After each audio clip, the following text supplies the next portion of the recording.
I would say, there's definitely that little bit of healthy rivalry, us and like a few other bands. Nothing in the sense of like, oh fuck these guys, we're gonna, nothing like that. It's just you're trashing their practice space. Yeah, slashing their tires. Like we'll catch a few solid releases, and it just kind of inspires us to push ourselves out there as well, because we know the scene is doing fairly well at the moment. Yeah, there's a bit of a shift, with tastes. At the moment, maybe our style of death metal is not the most popular, but we just we want to put our music out there and show people, like, we're not just some fucking, and no offense to local garage bands, but we're no local garage band who are just kind of doing this for shits and gigs. Like, we're trying to put our name out there for ourselves.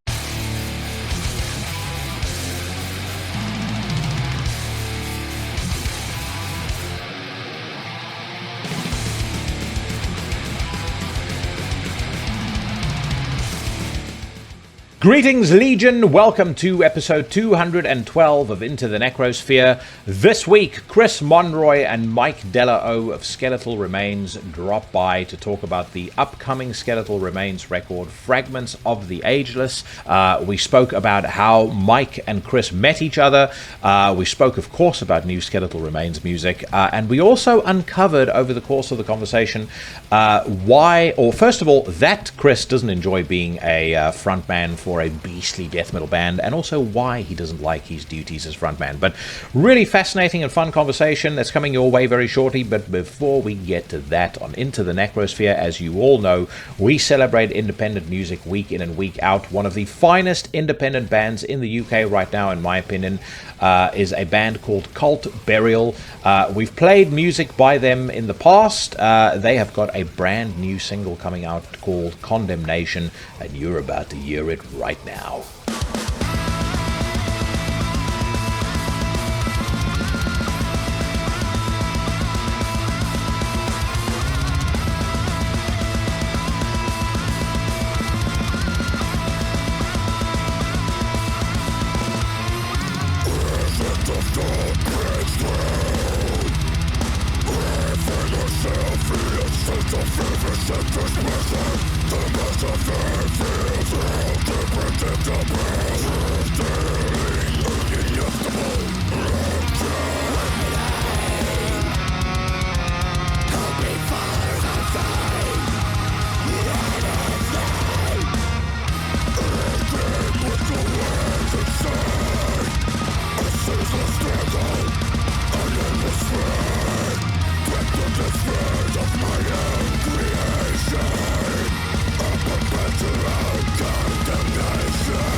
That was Condemnation, the new single by Cult Burial. It will be available on Bandcamp on the 21st of February. If you have not yet done so already, make sure you check out their back catalog as well.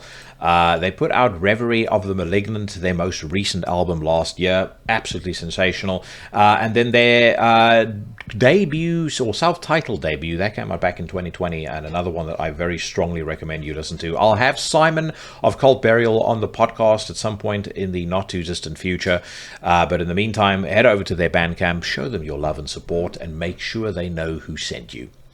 If you are new to the podcast and you like what you've heard so far, then do me a little favor.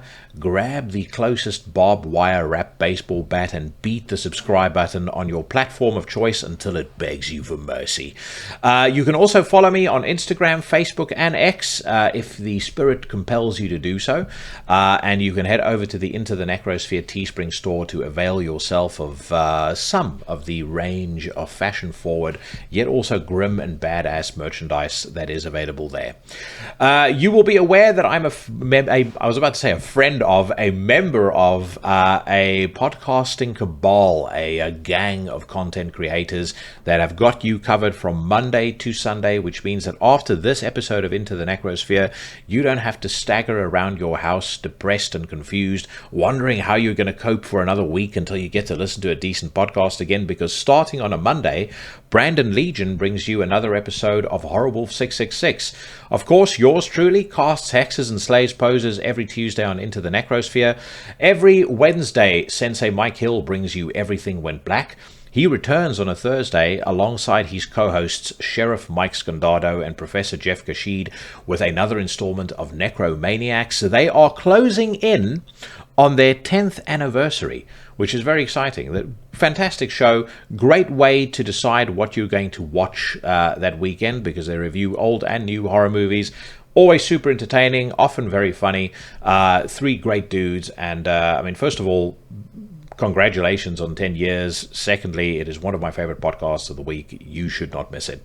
Also on a Thursday and also on a Sunday, the Reverend Carl Hikara, the Sinister Minister, takes you on a guided tour of the dark, the weird, the arcane, and the esoteric with Soul Knox. And then skulking in the shadows and ready to pounce when you least expect it, they call him Cheyenne. He is of the band Trivax, and his podcast is Iblis Manifestations. When I am done with Mike and Chris of Skeletal Remains, don't go anywhere, because there is a full fat installment of the news rant coming your way. We are listening to new tracks by My Dying Bride, Kerry King, Merrimack, Coffin Storm, and a bunch of others. The news rant, of course, is where music is listened and reacted to, trash is talked, and we generally have us a great time. So that's coming your way later on in the show. But first, we welcome to Into the Necrosphere for the first time ever, Mike De La O and Chris Monroy of Skeletal Remains. I think given the day that we are recording this on, I have to ask you probably the most important metal question of the day, which is, have either of you listened to the new Kerry King single? And if so, what were your thoughts? I did this morning, actually. It's, I mean, I'm not going to say, it sucks, because like it's just not my thing. It's definitely like a tame. It seems like a more tamer modern Slayer 2.0. That's what it kind of comes off of. Which is, of course, these guys are legends of their own, so like still appreciate them, but it's definitely not my thing. Chris, have you heard it yet? Yeah, I heard it last night, and I was me and Mike were actually just talking about it this morning, but yeah, kind of on the same boat. Like, I don't know, it's good for what it is, but I just know it's not something that I'm going to go out of my way and purchase, or like something that I'd listen to. I mean, it's a good song, and I'm sure as it progresses, I'm sure, I mean, that's just the first song, so I don't know I'm sure the rest of the album, there's going to be some really songs that, like, probably stand out, but for me, I don't know, it just didn't really do much for me. It was okay. It was like, I don't know, it just just didn't really hit me, I guess. I was surprised that it came out so quickly. I know that like the impression I'd gotten from the conversations the interviews that he did was that it was still a while before we were going to hear anything, and there was a part of me that was hoping beyond a hope that it would be something a little bit different to what he typically does. Like, you're away from Slayer, so maybe just try something that's not quite repentless with the different vocalists, and that I kind of feel that's what we got. I put out a poll on Instagram and asked the Legion, the Into the Necrosphere listeners, what they thought. So far, the poll has 6% says the best thing since sliced bread, 19% call it trash, and 75% say it's promising. I will say, I think Mark from Death Angel was a pretty good choice as a vocalist. Yeah, I like his voice. I liked his fit. Like, he did a fit really well on it. Yeah, it almost reminded me, like, at some point, like some parts were like, oh damn, this kind of almost sounds like Tom Ryan a little bit. It does a lot. Yeah. So like, I did like that part, but I don't know. It's just the riffs. Like, I don't know. Being a guitar player, for me, the riff is like, that's just a big thing for me, and like, just they just didn't do it for me. I don't know. Actually, like, I was kind of I wasn't too into the vocals, to be honest. I was obviously not looking. I wasn't expecting anything fucking grand and like, wow, this is groundbreaking. But I was hoping for a little deviation from the Slayer sound. But it just sounds like it's kind of sad. It sounds like a Slayer cover band that's just doing their best to fill those shoes. Well, I mean, in a weird way, it kind of sort of almost is, because you've got you undoubtedly think they're going to do Slayer songs when they play live. Yeah, I'm pretty sure. He's got Bostaff, as far as I know, on drums. Yeah, like, I mean, when there was talk about Phil Anselmo being in the band and stuff like that, I thought, okay, this might be something a bit different and something interesting. Yeah. But like I said, I do like. I mean, I've met Mark a couple of times. I think he's a great dude, and I like Death Angel, so I think he's a good fit. But I also get where you would come from, where it's almost like the producer gave specific direction and said, "Hey, you want to do there's this Tom guy that used to do this one specific thing with his voice. What would be brilliant is if you did exactly the same thing." Yeah.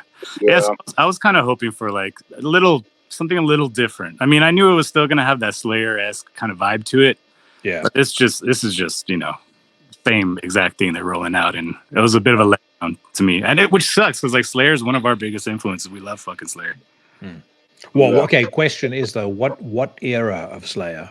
Ooh, definitely Hell Awaits. Hell Awaits is our bread and butter right there. I'm a big Hell Awaits fan. Over the years, I have become very partial to Haunting the Chapel and Show No Mercy. I think. I just think there's so many great songs on that on that album, and again. I wouldn't have minded if Kerry had kind of gone back to something like that. Do something like raw and primitive. You've got enough money. Yeah. Do something raw and primitive, and like in the vein of Black Magic and Chemical Warfare. Yeah, that would have actually been super sick, and I think people would have fucking went crazy over that. Yeah, you could like 1,000%. It's almost like the time is ripe for something like that now, and he could have come in and done something just extraordinary. It is what it is, sadly.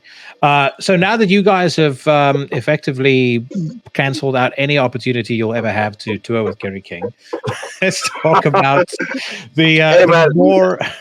We're still fans. I would fucking do it. I would do it in a heartbeat. I'm still a big fucking Kerry King fan. I'm a big Slayer fan. So. Oh yeah. Well, that would be a great thing that he could do when he goes out on tour this time around. Take out younger bands. I mean, it was cool when they were doing the Slayer farewell tour. It was nice that they took out Obituary. It was nice that they took out Napalm Death. But what I really would have loved to have seen is take out some young bloods. Take out a newer band or more underground band that nobody knows, and rather than it's not just Kerry and Slayer that are guilty of this. Most of the bigger bands are. But rather than complain in interviews about how nobody's passing the torch and no one's stepping up, it's like, well, there's a fuck ton of people that are there and waiting in the wings. They're just not getting the opportunities that you guys got. With Slayer, I can't remember specifically who kind of gave them their first big tour, but Pantera, they would not potentially not have been as big as they were, or at least grown as rapidly as they did had Skid Row not given them the rub. And so that's why it was very disappointing on this Pantera reunion tour. Like, you're taking out Lamb of God. I mean, what's the point in that? People are going to come and see you regardless. It's not like you need more star power on the bill. You could take out, you could go buck wild and take out a Skeletal Remains, take out Vitriol, take out bands that, that a lot of those fans haven't heard of before, but some of them are going to be in that audience going, holy shit. Like, I didn't know what these guys were capable of. Yeah. I mean, I kind of understand. I mean, being, someone in the business ourselves, we kind of understand the aspect of why certain choices are made, especially with bands of their caliber who are, fucking legends. They usually they typically want to, keep the package very legend-esque in a way where, they want to just banger after banger, name after name they want to throw at you to get you to come to these tours, So yeah, I'm sure if Slayer were to come back and they took us or some other underground band, like people would still go. But majority of the time, people would probably skip out on watching us because we're, nobodies. So it kind of sucks. Like I get the aspect of that, but like it would be cool if like some of the larger bands started kind of tipping into that to where they start bringing out a lot of the underground bands and just kind of reignite that fire. Because 100%. Yeah, it's just it just makes sense to keep the fucking ball rolling, to keep the wheel turning, to keep everything going. Well, imagine how cool it would be if I were in Metallica, I would be doing that sort of shit all the time because people are going to go see you regardless. And a lot of the bands that they have there, it's not like anybody's into them. So if you think about it in terms of success rate, I can't remember, they had Ghost with them and they had some other shit band with them. The first band, no one paid any attention to. They were kind of post-rock. I mean, just fucking like a garage rock. But they may as well have had Kings of Leon on stage. But it's like, rather than have bands like that, take someone like Spirit World. Take take something really heavy and see what the people make of it. I fucking guarantee you there'll be more of a response than there is for the fucking. I keep thinking of Booyaka, but that's not what they were called. But whatever that bullshit was that they had on stage with them, there'll be more of a response for a heavier band than something like that. I think I don't know if Chris, if you remember this, I want to say like their last US run that they did, Metallica I'm talking about, they had some days around their scheduled shows where they brought out some. I know there was somebody we knew that played one of those shows. I can't remember at the moment. Do you remember that? Oh, I think they were doing like no, they were. I don't. It wasn't in the stadium, like an outdoor, like kind of almost. Yeah, I know there were. I think was it Fugitive that was on there? I can't remember who it was. Somebody was. Yeah, I just know they were doing like some like. I don't know if they were. I didn't really understand what was going on, but I know they were like a part of the show somehow. I don't remember who it was, to be honest, but it was a more underground band, and I think they were doing like. It might have been like shows at a different venue, like a smaller venue, but it was still part of the show. I don't really understand what was going on, but I did see they were posting something about like, and which is cool for Metallica to, to be getting these underground bands and, even putting the name out there because, Metallica is so huge, just posting them on their social media. It's a big push, Yeah. But I can't remember right now off the top of my head, but I do remember seeing something like that like there was like some bands playing. I don't know if they were like, some like side shows. Metallica obviously wasn't playing, but they were a part of the tour. Like they were organizing or some shit like that. I can't remember exactly, but part of that was a package. Yeah, something like that. That was really cool. Yeah. I think what else is very cool. So last week I had Derek Boyer of Suffocation on the podcast, and as I'm talking to him, I noticed his T-shirt. He's wearing a Skeletal Remains T-shirt, and it kind of I was thinking to myself, I'm going to have the guys from Skeletal Remains on. A, I should mention it to them. But B, I started thinking, how fucking cool would that be? I don't know how old you guys are, but I suspect you certainly come from a similar mindset, at least as far as the type of bands you grew up on and liked. And I thought to myself, how fucking cool would it be if you're in a band and you see, you're in a growing band, band with a star on the ascent like Skeletal Remains, and you see somebody like Derek wearing your T-shirt, and he plays in like one of the premier, most iconic death metal bands to ever exist. Dude, it's man. It's a fun sound for sure. That's a very very like the feeling is very hard to explain. I don't know how to explain it, but it's like, yeah, that's kind of what, like, I mean, in reality, all we're doing here, we're just fans, so that's the reason we're playing this music, because this is how we started. We're just fans. So being able to even just play with them, talk to them, meet them, and tour with them is like, it's a big deal for us, and that's a big part of why we still do what we do, because we get the chances to go out there and play with our idols. It's like that's fucking awesome.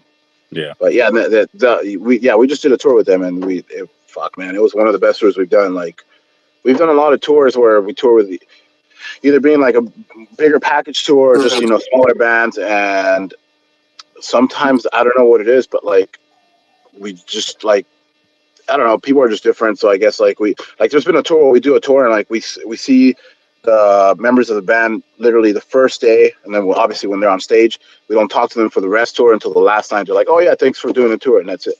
Yeah. And like, for this like tour, like the tour we did with Suffocation and Incantation, like that, the whole package, like we were just fucking hanging out every day. And like, I don't know. It was a really good experience. So as you guys have kind of grown in stature and profile, what's been, and it'd be interesting to get like your own personal experience here. Like what was like the first real like, oh shit, surreal moment? Like either where you were playing with somebody on stage, or you saw somebody wearing a t-shirt, or you saw somebody name checking the band where you were like, as a fan, or as back when we put out Beyond the Flesh, I never in a million years would have dreamt that I would have seen something like this happen. There's been a few of those for me. I think one of the big ones was, I remember when me and Mike had first like started jamming and like working on songs. We were in my house or something watching like music videos. I don't know if you remember this, but I think we were watching, like, I don't know if it was Asphyx at Partisan or what. Yeah, I think it was Asphyx at Partisan, and then we were just talking about that, like, fuck, man, it would be so sick to play that festival one day. And like, a couple years later or something, we got asked to play Partisan. That was the first international show and the first, I think the first festival we ever did in Europe. I think that was one of the big ones for me, being asked to be like, because we had talked about it, like, when we first started, and we never thought it would happen, and we got asked. So that was like a super special moment for me. And then, like when Mark Grew from Morgoth hit us up, and he was like, I didn't even think it was him, but he just messaged us. He's like, hey, I'm a big fan of you guys, of the band. Like, and I think this was just when a demo had been released, and we just kind of became friends, and we were chatting and stuff. We'd chat every now and then. And then when we did the Partisan Festival, he had talked about like, hey, because I think we were doing Morgoth covers already. A Morgoth cover. I mean, we were jamming them for sure. When we were, me and Mike were like, starting the band. I know we knew a few songs, but when we actually started playing together, I think we did a few. I'm not sure what songs, but he just messaged us, and I think he might have seen a video of us covering one, and he's like, hey, would you guys possibly want to do it together at Partisan? And we're like, fuck yeah, and he was going to sing it. So that was definitely. No, I think we lost you for a second there. So we can progress on to your example. Yeah, pretty much every fucking tour and festival we've played since I rejoined. After coming back in and doing Entombment, pretty much everything has just been getting better and better. And each tour and festival has just been a milestone of its own. Like for me personally, so far, fucking Hellfest is one of the biggest fucking stages I've ever played, biggest crowd I've ever played to. And what was that crowd size at Hellfest? I don't even know. That was the full tent worth, and then there was still like at least half a crowd's worth of that tent outside. Viewing from. I'm not sure the number. Yeah, it was huge. What's kind of your thought process before you play a show like that? Like when you took to the Hellfest stage for the first time, are you ever paranoid that, like, obviously there's a lot of people there, but they also have multiple stages. They got a lot of bands to choose from. Is there like paranoia that sets in that goes, how many people are going to turn up for us? How they're going to respond to what we're doing? How you like describe how you're feeling in the run up to that set? I definitely feel it. I know Chris has been doing it a little longer than I have, so I'm not sure if he still feels it every now and then. But yeah, definitely going out to a bigger crowd. The first thing I just want us to sound good. You know, like I hope we're playing tight. I hope we're on time with each other. We hope we can hear each other, first of all. And just put on a good show. Because, like, the worst thing, I'm sure it is for anybody else as well. But for me, it's like, I fucking hate fucking up on a show. I hate when we have, like, bad sound. I hate when we're all fucking up collectively because we can't hear each other. That is one of my biggest things where it's like, that's my fear. So as long as we can avoid that, then, you know, fucking tour, the shows will go on perfectly fine. Mm. And Chris, for you? Yeah, I mean, I definitely still feel that. Definitely drinking before the show helps a little bit, you know, kind of like calm me down. But yeah, like it's a weird feeling. It's like anxiety, and you want it to be over, and you want to be up there at the same time. It's like, yeah, it's a weird feeling, but yeah, I definitely still feel it. And it's just the same thing. That was our second time playing Hellfest, so it's like, yeah, it's kind of that thought. It's also behind my head, like, shit, I hope people show up this time. 'Cause obviously the first time was so sick, and it's like you got all these like huge names on this bill, and it's like, do people really know who the fuck we are? We're just a small band from LA. Like, I don't know. It's just like, I hope people show. But yeah, man, Europe's fucking awesome. Like, hey, yeah, the fucking fans are diehard, and yeah, we've had really good shows out there, especially with the festivals and stuff. Like, it's always a good show. But yeah, definitely the whole thing with like the sound too, like that shit sucks. That's the thing that worries me too. Like, fuck, I hope everyone can hear themselves, and you know, if we can, we just try to push through it. But luckily for that show specifically, everything went well. Well, and another question that I have, like, what is the difference in the way you experience the crowd energy when you're in front of a big, when you're on a big stage like that, you're in front of a big audience like that versus, you know, doing a 600 or 700 person club? Because a lot of bands you talk to, you know, they'll say, like, in those, you know, in that kind of small confined space, you know, there is a specific kind of energy. But just from observation, I've been to loads and loads of shows. From pure observation, I just imagine being in front of an audience of, let's say, 15,000 strong, and that audience is like roaring when you come up on stage. I mean, that must just be, you know, it's like fucking pure opium just drilled into your veins. It's definitely a great feeling, man. Though, speaking on that, we have had some experiences where, like, the crowd is a little larger and nobody's into it, and nobody's kind of like, even after we finish the song, not even like just a handful of claps. It's like, all right. As opposed to playing, you know, like a small club to where it's only like 50, 60 people. And if that place is, people bounce off the fucking walls, and it's awesome, you know? It really doesn't matter the fucking size of the crowd as long as you're getting a decent reception. And that's, you know, that's all we can really ask for. When you've had experiences like that where, you know, the crowd is a little deader, I mean, Chris is kind of the front man and the dude who's there to get the crowd fired up. What's been your approach? What's been your way to deal with it? We've kind of tried everything. I mean, sometimes certain things work, sometimes they don't. Like, if Chris will go out and talk to the crowd and not really get much of a reaction, he'll kind of like, oh, you give it a shot, and I'll go and like say something stupid just to, you know, fucking pull something out of my ass. Sometimes it'll work, but then sometimes that just makes us look even dumber. So, yeah. I don't know. It's tough, man. It's tough. Yeah. I hate that shit, dude. That's like, I honestly hate being a front man. I just like playing guitar. Yeah, I'm not a fucking front man. I got stuck here, and now I'm just stuck, you know? It's like, we couldn't find somebody to do the vocals, and I ended up doing them, and now I'm just stuck here. So I prefer to just be playing guitar. That's like my thing, you know? So I'm super surprised to you say that, because so two things. I've not had the pleasure of seeing you guys live, but just, again, pure observation. And this is, you know, I ask these things about, you know, audience energy and all that shit, because I really like, and I'm without wanting to sound like a dickhead, I'm a student of the kind of entertainment, the performance game.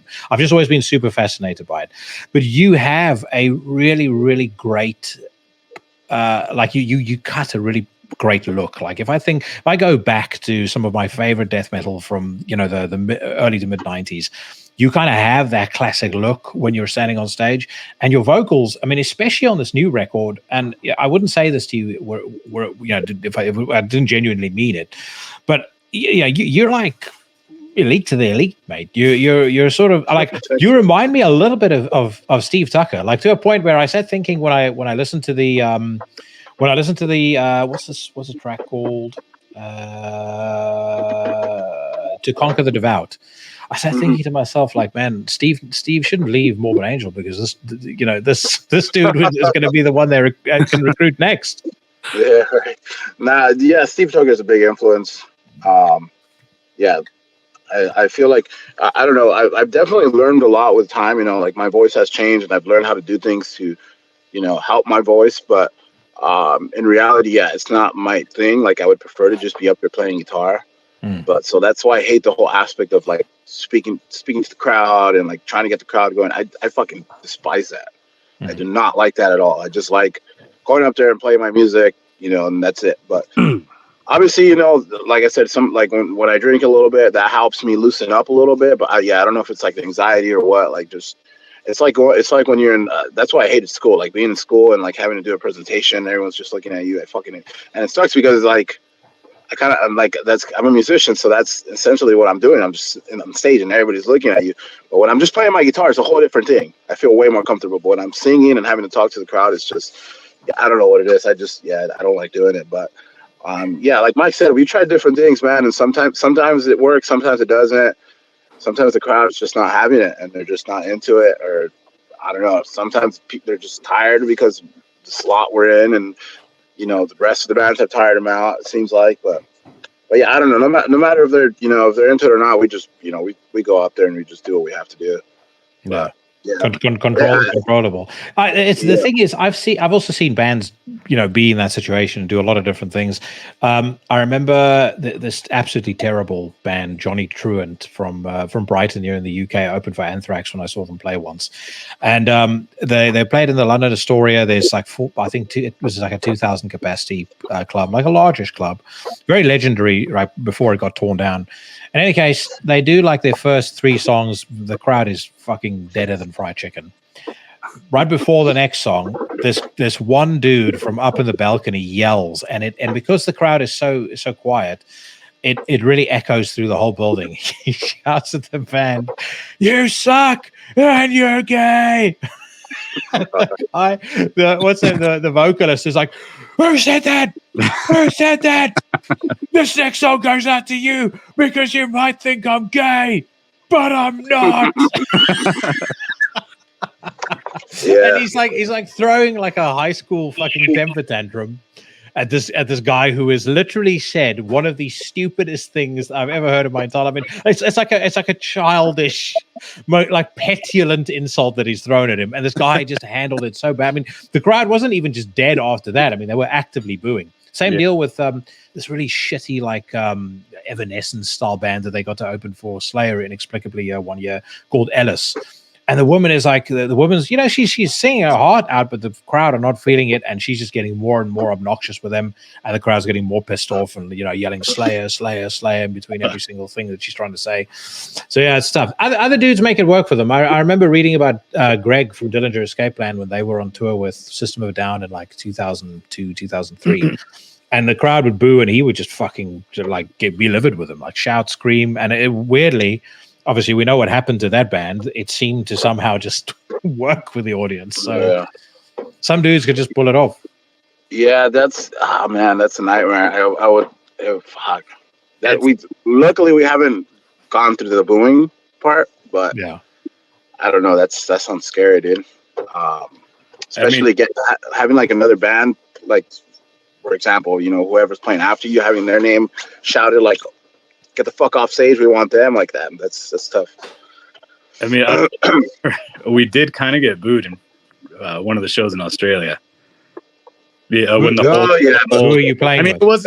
it was out of our control because the grid went out or something like that, and the soundboard went out, and like as soon as we got on stage, we were ready to go, and we were line checking everything, and I think we were on the last thing. I might have been line checking one of the vocals or something, and then everything just completely went off. Like the whole soundboard didn't have no sound, and they couldn't figure out how to get it back.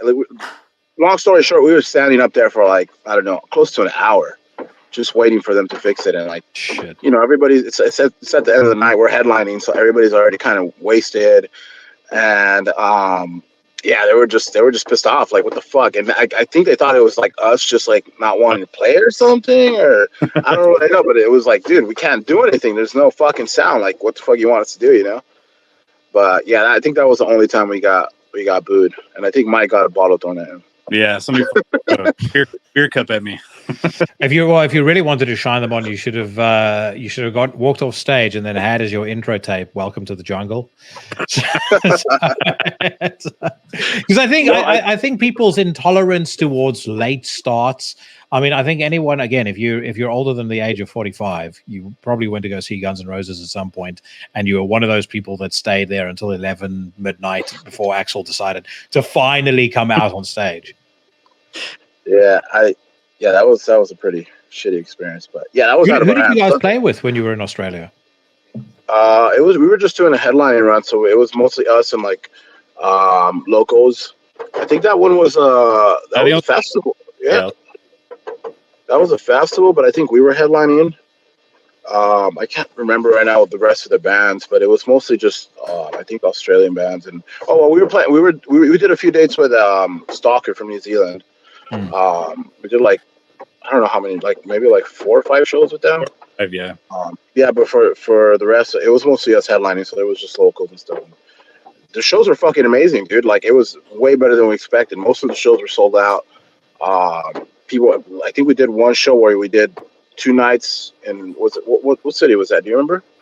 I cannot remember, but yeah, that was probably the sickest venue and show. Yeah, we did 2 nights, and they were both. The first one was sold out. The second one was, I think, like pretty much sold out. I think there was only a few handful tickets, but both nights were packed, and yeah, that was super sick, man. We would love to go back there. Like, we had a really good experience there. Well, I asked specifically because the Australian scene is fucking wild, in my opinion. I mean, I think it's one of the best scenes on the face of the earth in terms of just pure raw talent, like new bands coming out all the time, older bands, you know, turning out some of the best work of their career. And I have quite a significant contingent of people that listen to the podcast who are in Australia. So I talk to a lot of these guys, and it's just some of the nicest people, like the just most down to earth, friendly dudes you can ever meet. You know, they are all like truly down for the cause, which is critical. And secondly, as I said, many of them play in bands, and those bands fucking rip. Like I often think a lot of Australian bands get overlooked just because of the fact time zone. A lot of them don't go out or aren't able to go to Europe and the States and tour. But like if I ran a record label, I for sure would be signing up bands there like there were no tomorrow. If I ran Century Media, I'd be fucking half my roster would be Australian bands. Yeah, there's a lot of good bands out there for sure, man. And yeah, the fans and everything, you know, they're fucking crazy. Yeah, like I said, it was our first time, so we weren't really sure what to expect. But yeah, people were really fucking, like, they've known about it since the beginning, like since Beyond the Flesh or the demos, and they had all the records. And yeah, it was super sick. We had a really good time there. Yeah, they're definitely hungry for this shit. Yeah. Without a doubt. So this new record, I definitely feel it has way more buzz about it than any Skeletal Remains release that you guys have put up previously. But I do need to kind of set the context within the Entombment of Chaos. That was a COVID release. So question to you, you know, without divulging anything that's potentially career limiting. How did the conversation go about releasing that record? Because bands kind of seem to go one of two ways. You know, either they succumb to the pressure and they put it out, or they said, let's just get this thing out and get it done with. Or people tend to kind of sit on it and in the hope that the restrictions would lift and, you know, you would be able to go out and actually tour the thing. I think. Yeah, Go ahead, Chris. I think it was a little bit of all of that. Like, we kind of were like, well, you know, people are going to be home either way, so they'll listen to it for sure. And then we were just in hopes of things clearing up soon and being able to go out and tour again. And we just wanted this thing out because we hadn't released anything. We were already recording it, and we just didn't want to sit on a record for another year, however the fuck long COVID took to, you know, things took to come back to normal. But yeah, I think it was a little bit about everything. We kind of just, we just were like, fuck it, let's release it, see what happens. And yeah, I mean, the response was wow. I mean, we toured the shit out of that record. As soon as things started clearing up and we were able to tour, we pretty much didn't stop. You know, we had a few months off in between, like, you know, the tours, but we were constantly on the road. How long after you put it out were you able to actually start touring the record? Because you put it out on September 11th in 2020, and that was, I mean, we were still pretty knee deep in the social distancing and stay at home and all of that trash. So how long was it before you guys could actually take it out on the road? I think it was by summer of 2021. Yeah. When we started going back to, I don't remember if we did a US run first or a European run first. Fuck, I can't remember what was the first thing we did. I can't remember, but that's definitely when it started up, which I feel is, you know, fairly quick. You know, just a few months in between the release, and then we were able to fucking get out there and tour the shit. I just can't remember where we went. Yeah, because I know we did the festival. We did Hellfest in the summer, right? Was that was that the whole European stuff we did? This festival was that 21 or 22? Yeah, I can't remember, but I know. As soon as, we've been pretty busy.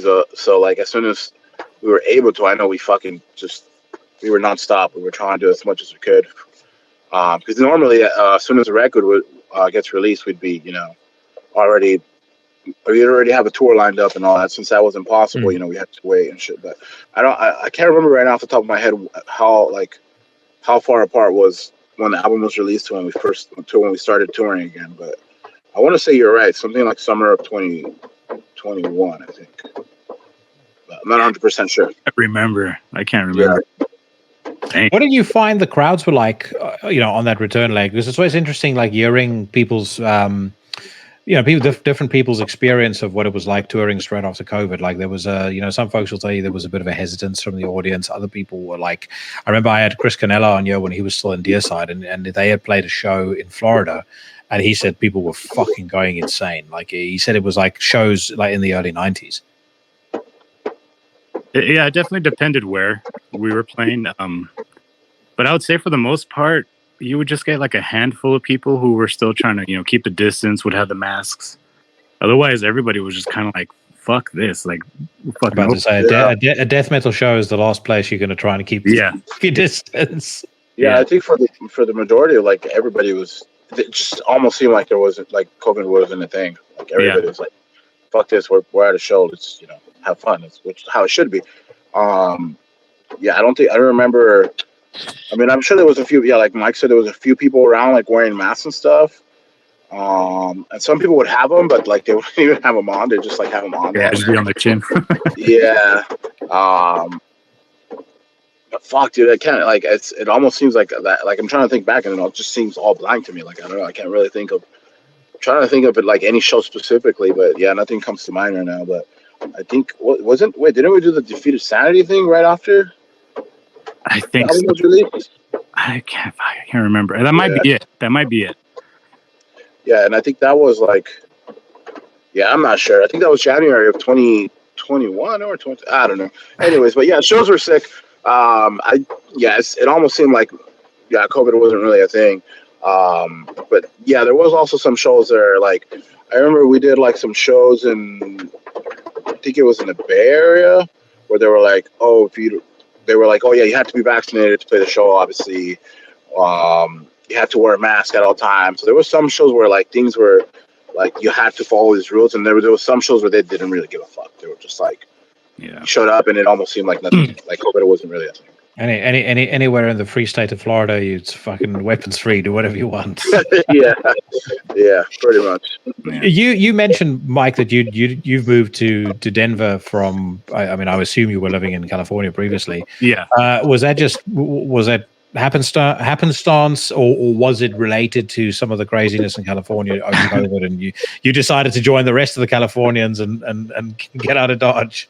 It was just I just needed a change of scenery, not necessarily due to like what's going on, you know, in California or anything like that, or the world in that sense. But I had just experienced some shitty life things prior to all this. So I've been like kind of on an uphill thing, like trying to regain my fucking sanity and just trying to fucking do better, you know. And an opportunity came up for me to relocate, and then I ended up meeting my girlfriend, and everything just kind of like fell into place, and it's just been it's been a needed thing for me personally, rather than any kind of like any political motivation or anything like that. Yeah. So you decided to move to the exact opposite of California, at least in the winter time, weather-wise. Because I've got some associates that are out in Denver, and I see photos all the time of of what it's like where they're living. Jesus Christ, it looks fucking.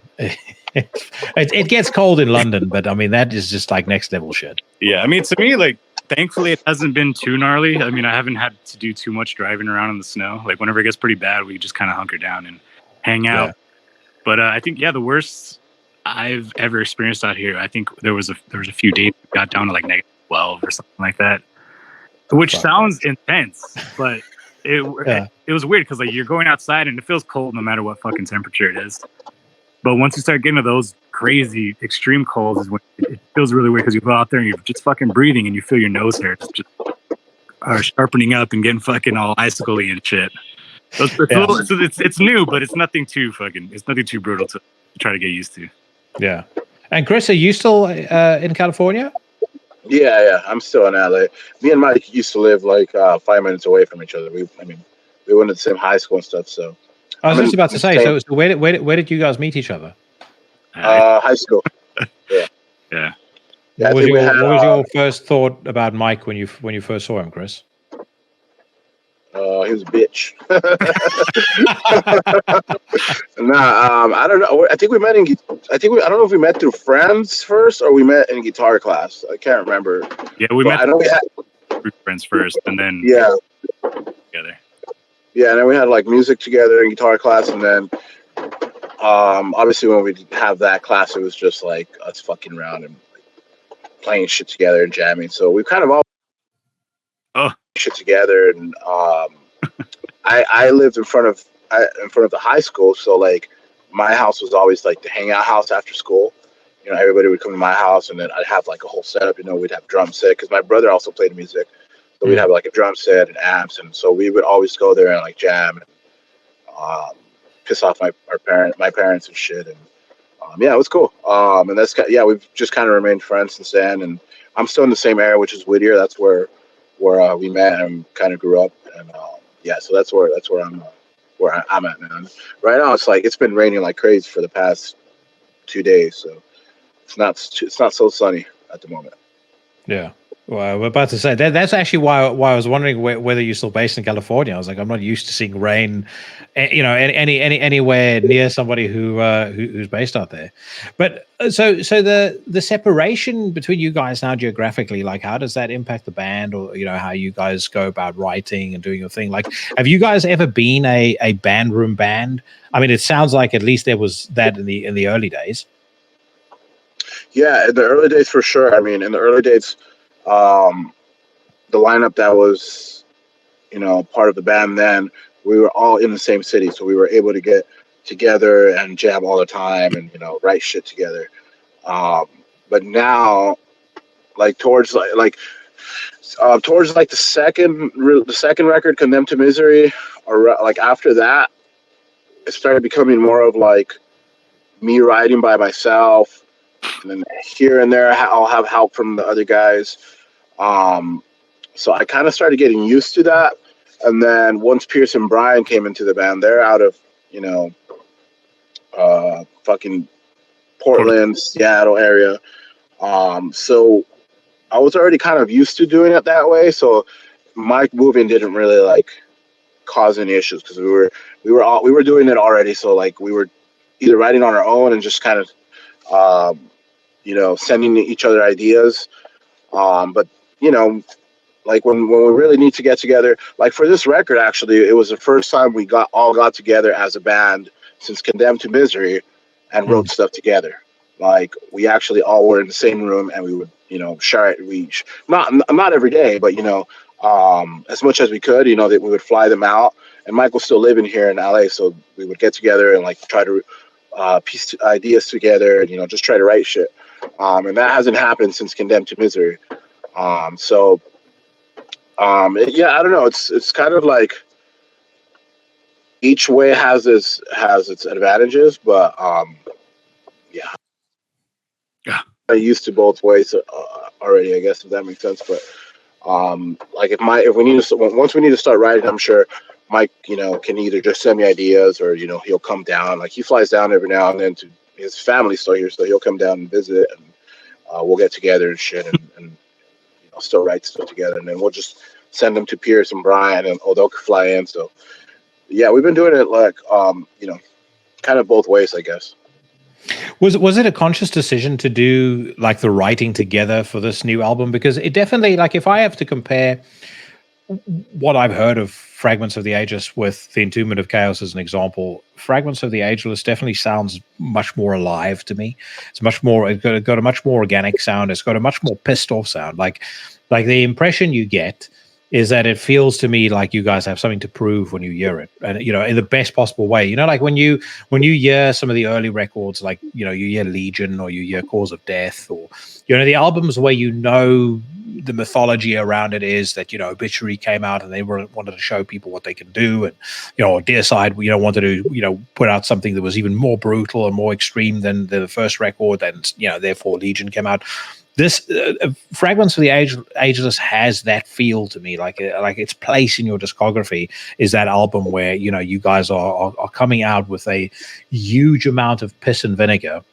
And as you kind of mentioned, this being you being in the band room for the first time, like I'm curious as to how that shaped it, if at all. I would say there's definitely that little bit of healthy rivalry, us and like a few other bands. Nothing in the sense of like, oh fuck these guys, we're gonna nothing like that. It's just trashing their practice space, yeah, slashing their tires.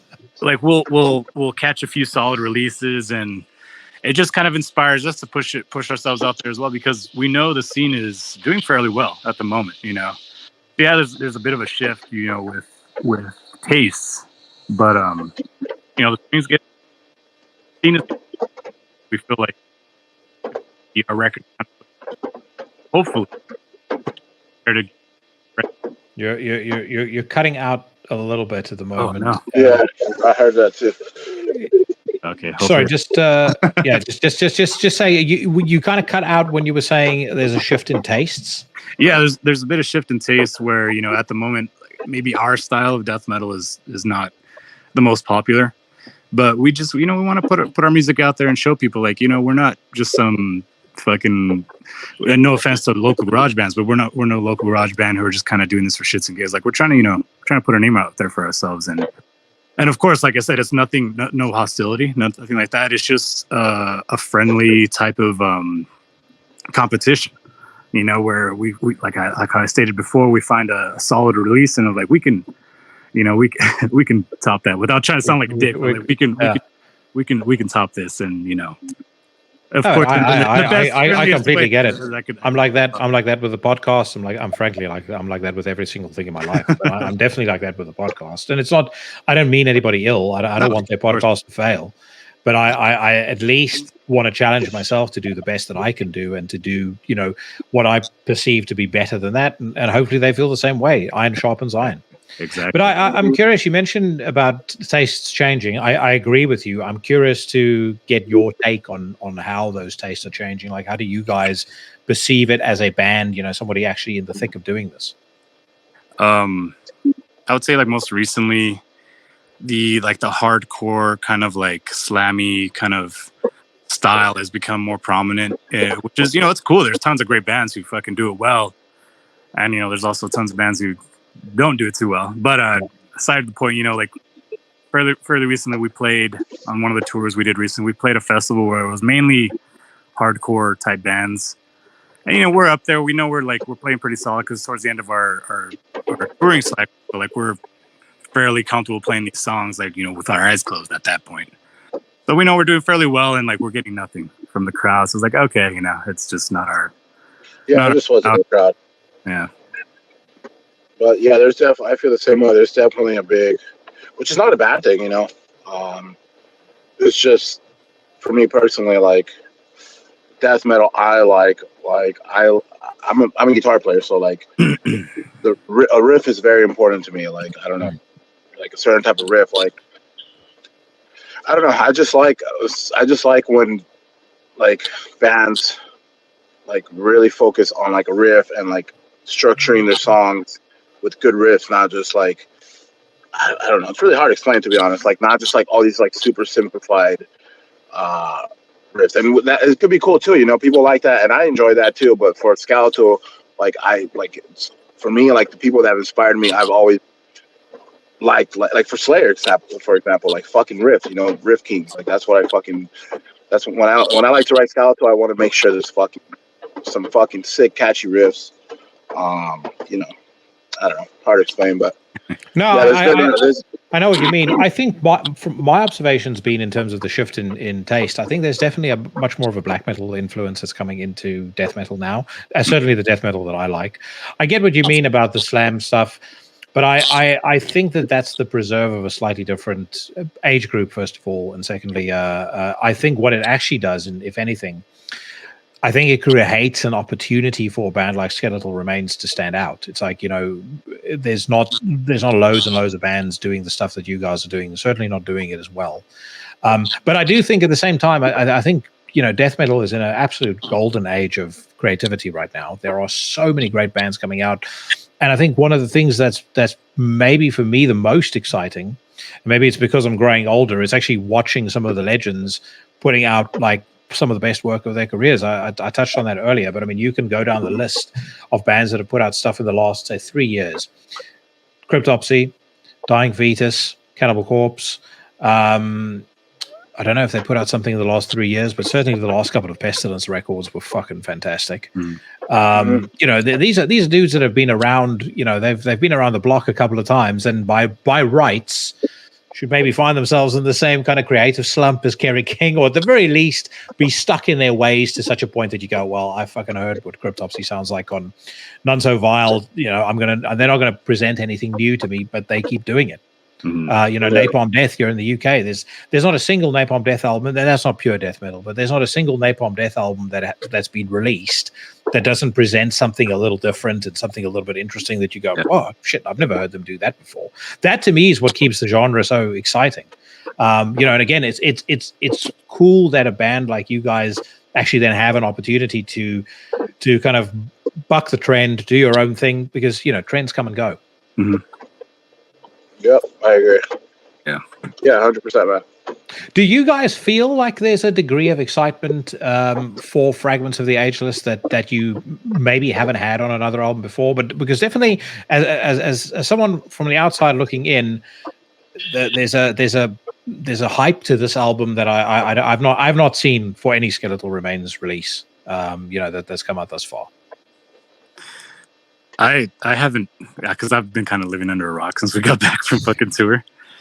Just kind of like, you know, with the whole relocating thing and trying to get my fucking feet on the ground. So I haven't really seen much more. For me personally, I haven't seen much different than when we released Entombment, like as an excitement or anything like that. So I don't know I know Chris is more on top of this shit. I don't know if he's seen any. I feel like it's kind of the same as the Entombment. I mean, yeah, I don't know.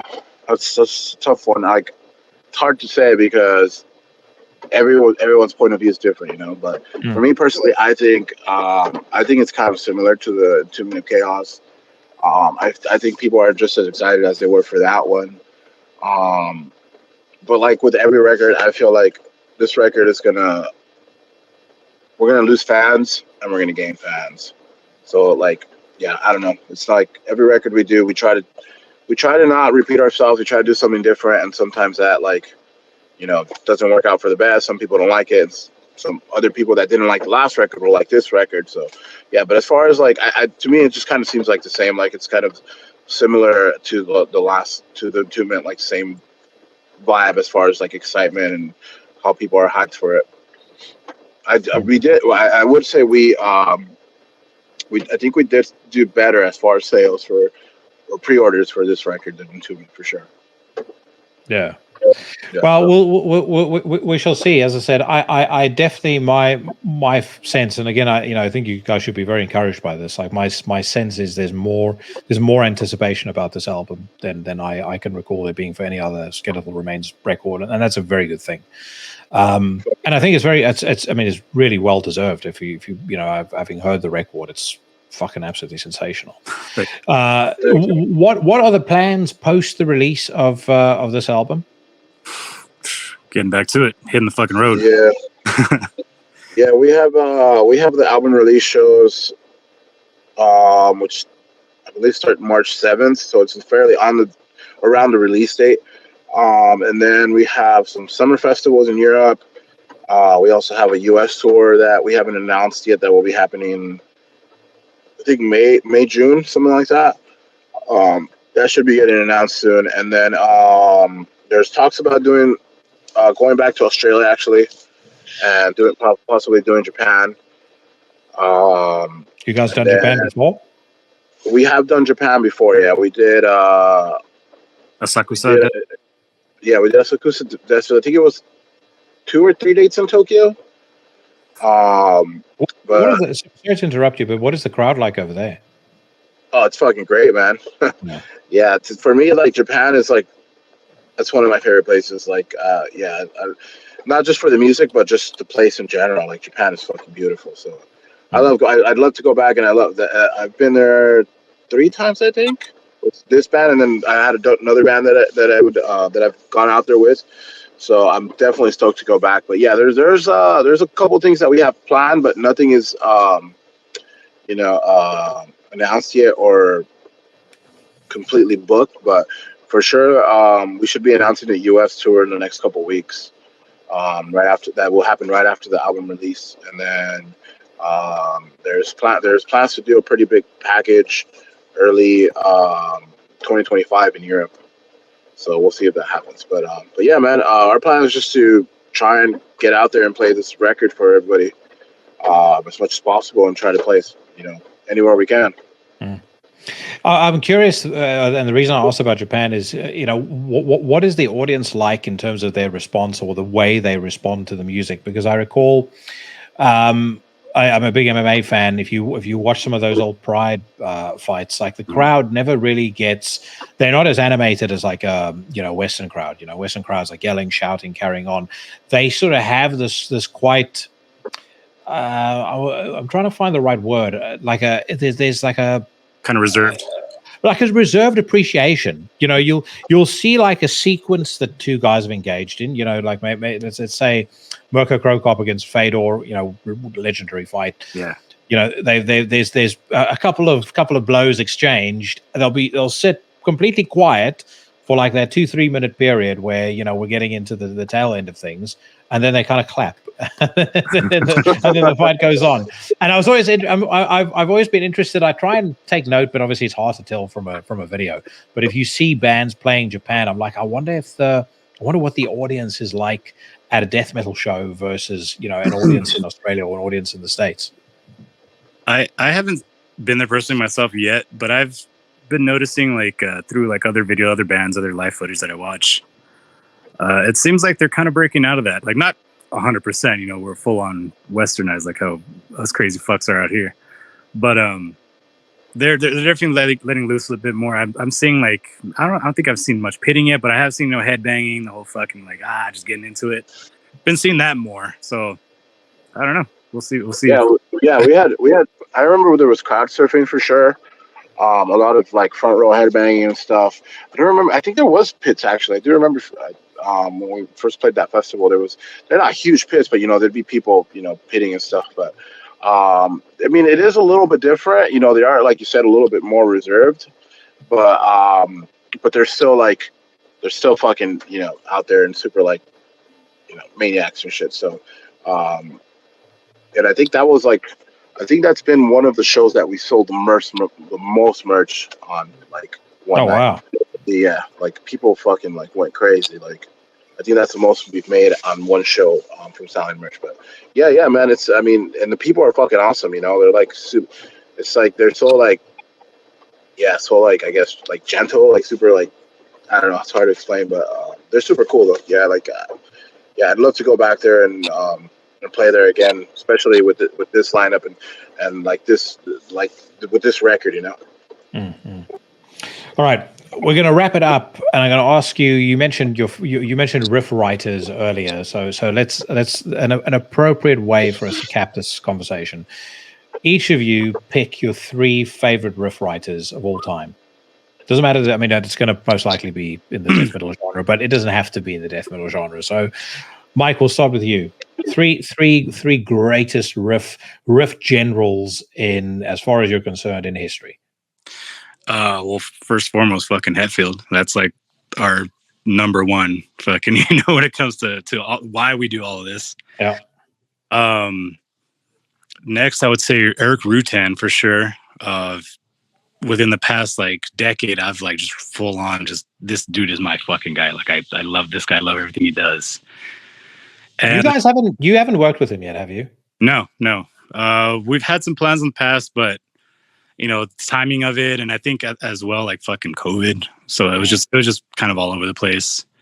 But I don't know. Maybe the next record we'll see how fucking things go. But he's a hard taskmaster from what I hear in the studio. Yeah, so does not fuck around. Fucking Chris knows. When it comes to recording, like I could get it done eventually, but if it takes me a few times, and I know Rutan's very like you gotta be on this shit, otherwise. Yeah. But and after that, it's a tough one because obviously Chuck's a fucking legend, but everybody's gonna say Chuck, and I would say Luke LeMay, especially around the Erosion of Sanity era. Like that's. To me, that's one of my most fucking best death metal records, in my opinion. Chris, you're on mute, by the way. I don't think he hear you. No, he's searching for the mute button. Can you hear me now? Yeah. Can you hear? Okay. Yeah, I don't know what happened. I'm in my car, so like. No, don't worry. I think you were saying something so profound. StreamYard just put you on mute, just in case. All right. So are we doing just like death metal or like anything in general? Anything. You can, doesn't matter who you want. You can have Jimmy Page in there. Yeah. Elton John if you want. You can your 3 favorite riff writers of all time. Definitely Hetfield. That's like, my favorite band, Metallica, obviously. Trying to think. Yeah, it's hard. Yeah, definitely. I mean, Hetfield will be up there for. From you said top 3, right? Yeah, top 3. Yeah, Hetfield, Hanneman, and then it'd probably be like. That's hard to say because for death metal, I would have somebody completely different, But like in general, like people that have just like from day one that like have influenced me, I would definitely be like, Hetfield, Hanneman. Fuck, I don't know who I would put on 3rd. I guess I would probably say Chuck. I was thinking you're going to say Patrick Mameli. Yeah, Mameli's sick, but I don't know. If it was to choose between Mameli and Chuck, it'd definitely be Chuck. Yeah. But yeah, there's so many, dude. Like obviously, like how Mike said, Luke LeMay, Rutan. Yeah, I can go all day about this. There's Gray. There's. It's a tough one. I always my rule of thumb whenever I'm asked a question like that is always okay. The first 3 that come to mind must be your favorites because you're thinking about them. So for me, it's I say this. I say this with a caveat. All 3 guys I'm going to mention are not in a death or black metal band, and that's about 75% of what I listen to. But my 3 favorite riff writers: Matt Pike from High on Fire, Kirk Winstein from Crowbar, and Dimebag Darrell. Like Dimebag, to me, the magic of what he did is like it sounded like he would pick up a guitar and music would just come from his fingers. It didn't sound like he practiced. It sounded like it was just. He's the most natural musician that I've ever heard in my entire life, and I'm astounded by that. Like him at his best, especially when you see some of those old live videos, it's mind blowing. Yeah, definitely, man. Yeah, he's great. Yeah, there's so many, dude. If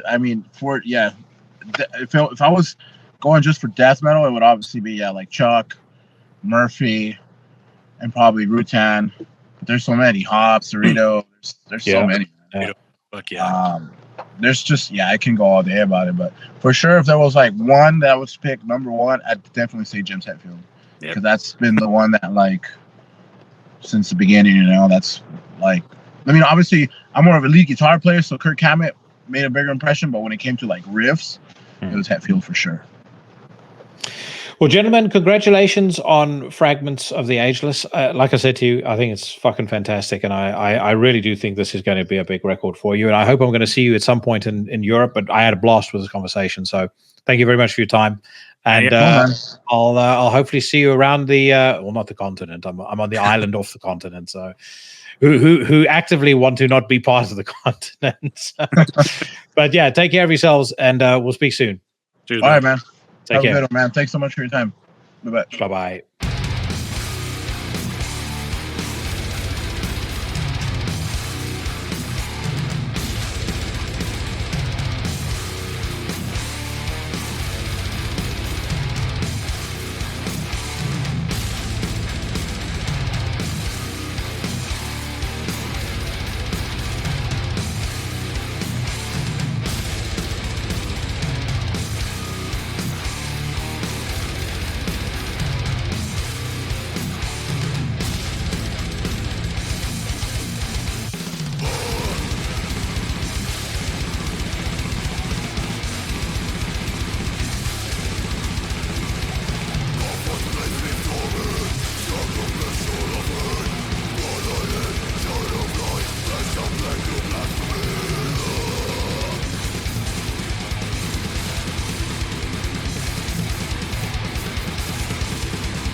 Off the album Fragments of the Ageless, due out on March the 8th through Century Media Records, you just heard Skeletal Remains drop in some serious heat with their brand new single, To Conquer the Devout. And I want to say thank you very much to Chris and Mike for their time. Great talking to those guys. Apologies for the technical gremlins that crept in over the course of our conversation. But as Chris had mentioned, he was in the car recording it, so he dropped out from time to time. But overall, a fun conversation, very interesting discovering that Chris is not keen on being a frontman, because I genuinely meant what I said. I think he makes a phenomenal frontman. You know, as far as vocals are concerned, he sounds great. Never seen them live, but he just has the stature and the presence of a frontman, in my opinion. But definitely an album to check out. I've said it many times before, a golden age for death metal right now, and you know, these guys, great to see them coming out with a record that I think can hold its own amongst the upper tier of the genre. From upper tier to lower tier, if you were in any way excited at the idea that Megan Thee Stallion used a Static X song on an Instagram post, then it's time for you to get to stepping, because this is my weekly news rant. A roundabout for judgment. And hang them where the world can see. All right, folks, we start as always on metalstorm.net. The first headline grabbing my attention: Exorder drop a new single. It says here, as reported before, Exorder will release their much anticipated fourth studio record, Defectum Omnium, on March the 8th via Nuclear Blast Records. Now the band have revealed the second single, Forever and Beyond Despair, with accompanying self-directed music video.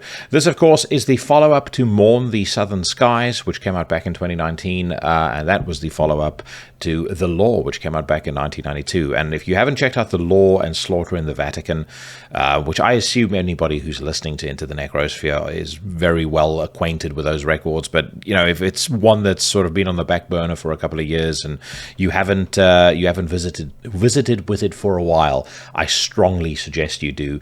There's a track on The Law called Unborn Again, which is just an absolute gym motivation mainstay for me. Pure genius. And like, I mean, a lot of people have spoken about how Exorder were doing Pantera before Pantera, and if you listen to Unborn Again as an example, that is most definitely true. But anyway, let's hear what Forever and Beyond Despair sounds like.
I like it.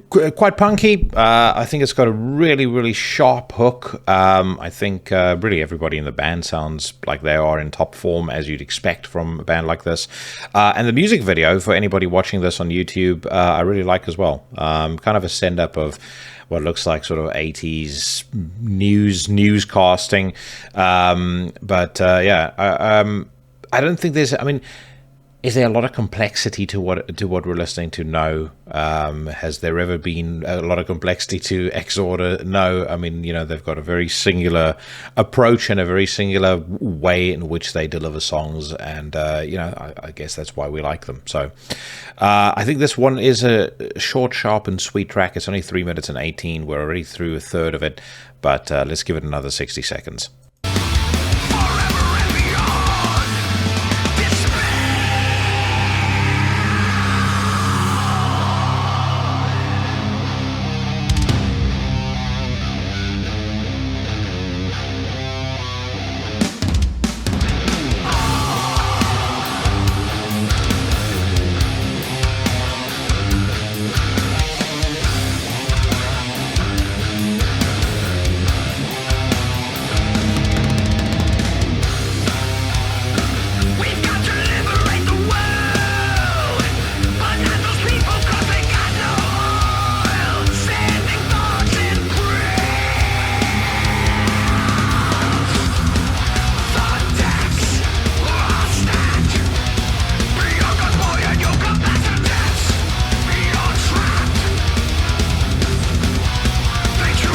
I guess also, if we making reference to the video, the fact that they're wearing Bad Brains and Exploiter t-shirts probably gives you an idea of the intent musically of the song.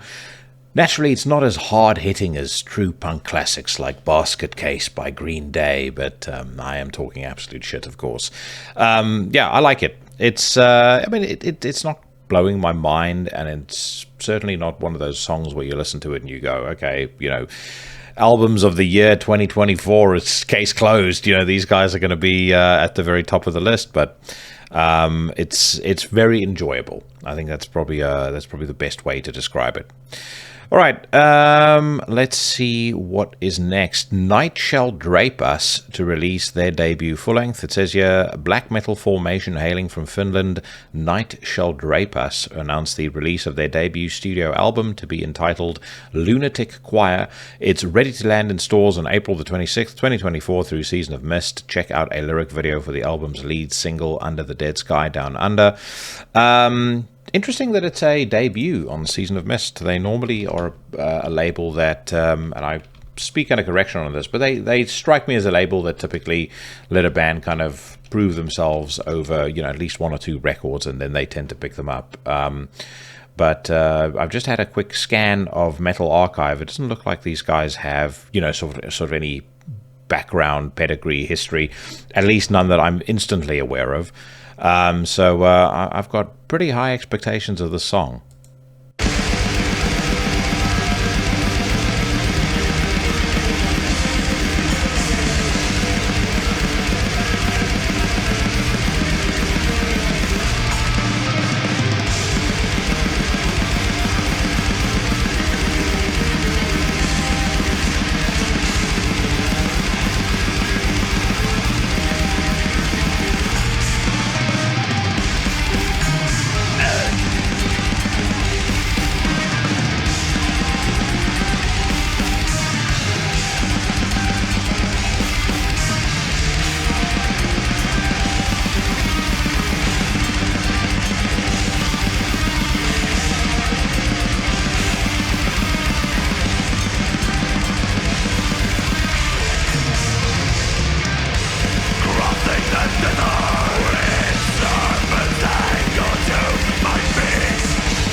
And by the way, I speak under instant correction because this band happens to feature Wrath, also known as Afgrundsprofit, who is on Darvaza. And he's been on Cheyenne's Iblis Manifestations podcast a couple of times in, I think it's 2 episodes now.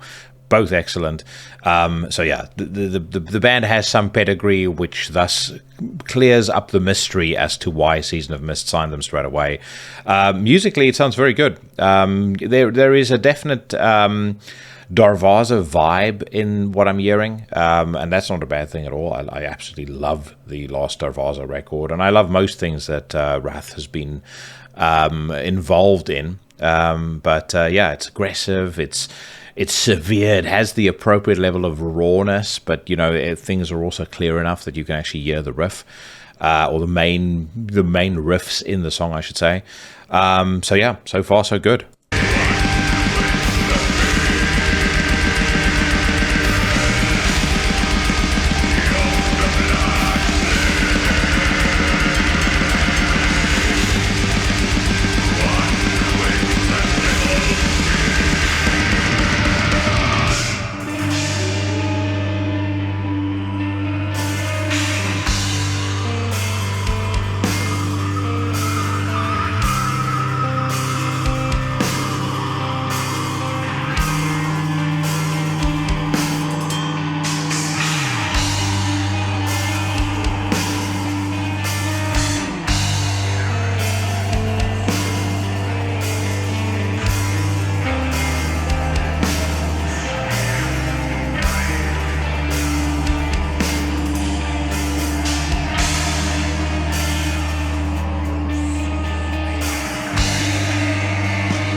Yeah, no, these guys are not fucking around. That, I think, is an absolute, unequivocal thumbs up.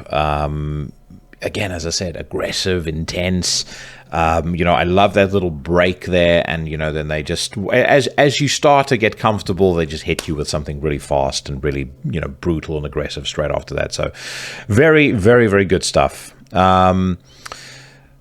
Benediction, it says here, is in the studio recording new music. Benediction have recently entered the studio to record their next long player. The latest effort by the long-standing British death metal band Scriptures dates back to 2020. I didn't enjoy Scriptures at all. However, there are a couple of records that they had put out prior to that I definitely think you should check out, including one that featured the infamous Dr. Dave of Anal Nathrak, and that I really think was... probably a little overlooked, but much more so than it should have been. That album is called Killing Music. It came out in 2008.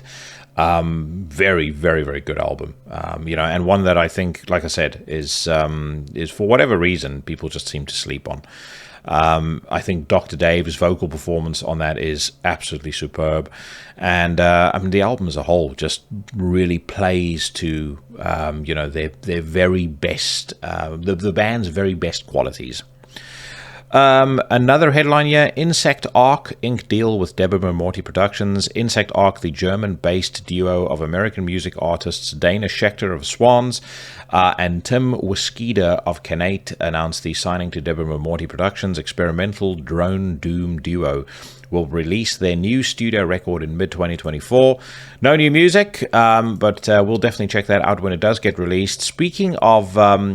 bands that are, or projects that are laden with superstars, I did happen to see that the great Absent in Body posted something on their Instagram page the other day where they were talking about, or they basically asked, are you ready for our next chapter? So it seems as though that band is going to be going ahead, or at least we'll continue without Scott Kelly of Neurosis in their ranks anymore. How they'll end up sounding, well, I guess we'll have to find out. But I mean, I still contend, you take the very unfortunate Scott Kelly news out of the equation, and that debut EP that they put out is a absolute masterpiece.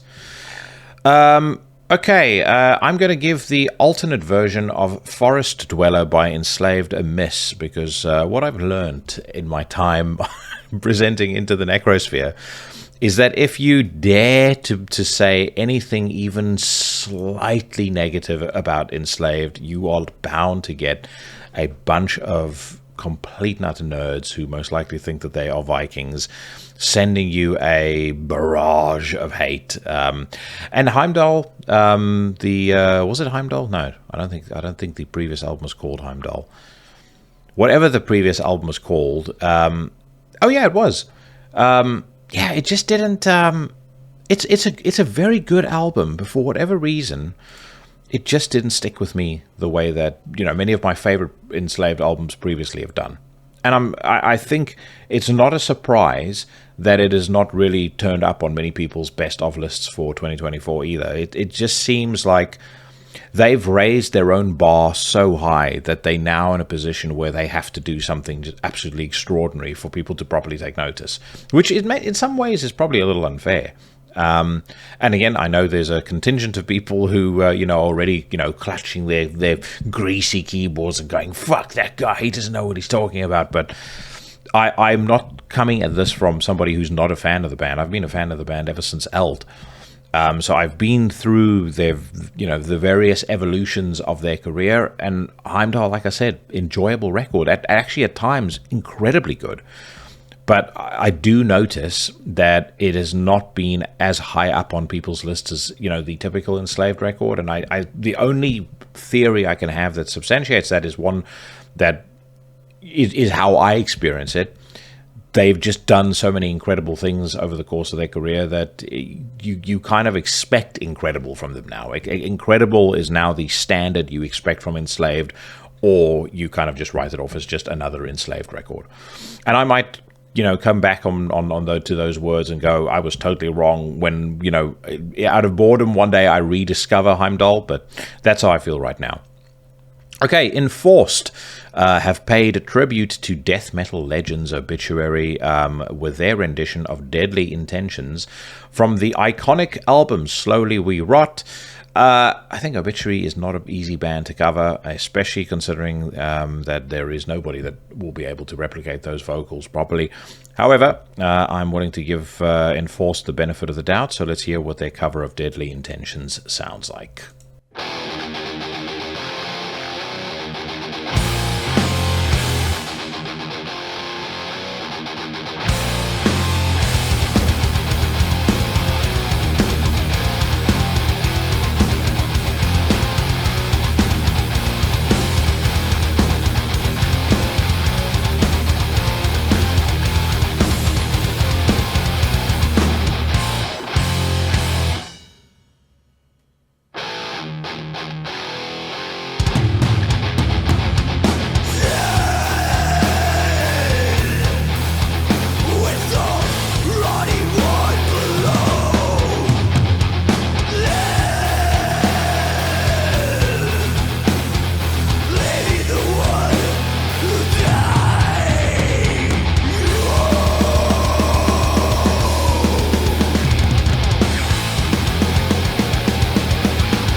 Not bad. Nothing that is going to ever make me want to... Or they're not bringing anything new to the table. I mean, this is very much a fan tribute karaoke to, Obituary.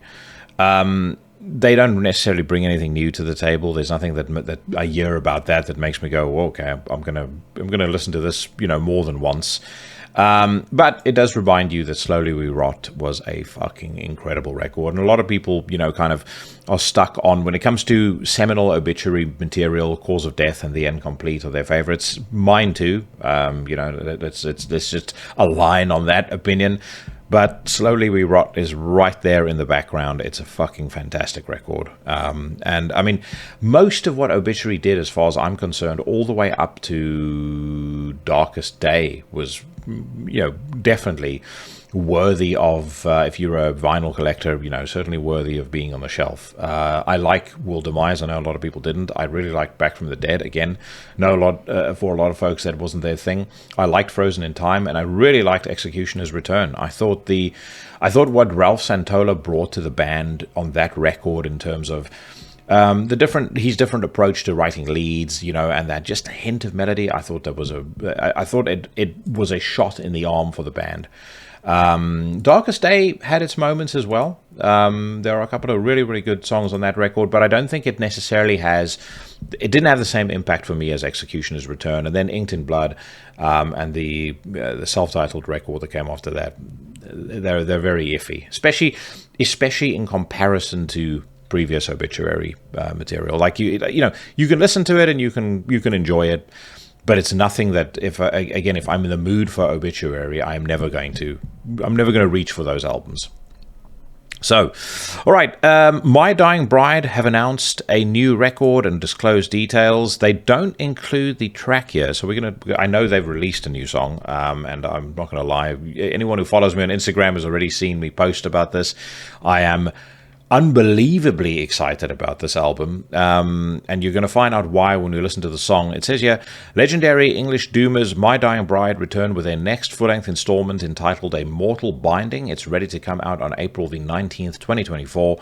Album cover looks fantastic. Let's go to YouTube and check out I'm about to say, there is no surprise here, but you guys are going to find out why I think the music is so fantastic if you have not yet heard the song. So the single they've released is called Thornwyck Hymn, and this is what it sounds like.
Let me pause it there because I know what's coming next. So we'll comment on that separately. But the first 90 seconds of that song, I mean, it immediately takes me back to Songs of Darkness, Words of Light, Feel the Misery, both of which I think are the best 21st century My Dying Bride records. They're raw, they're emotional. They have Aaron sounding, I don't know if the word is vulnerable, but it's certainly like he's at his absolute best on those records, and this to me is a complete return to that.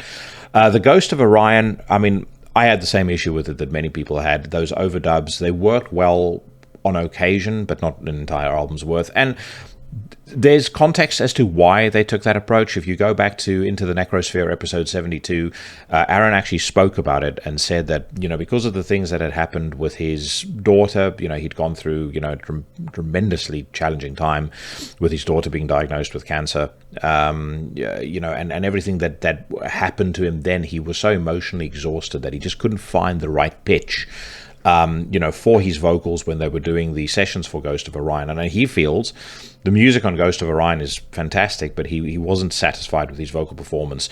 So it's so satisfying for me to hear, as a fan, him just being absolutely back in top form on this song. And the band themselves, there's a sense for me that they kind of feel like they're joining in with the celebration, if you guys know what I mean. Like even though this is typical, morose Yorkshire doom, there's definitely a sense of triumph in what I'm hearing. And I know, for some that might sound like I'm reading too much into it. I don't think that I am. But there's absolutely like there's a feeling of victory in the song.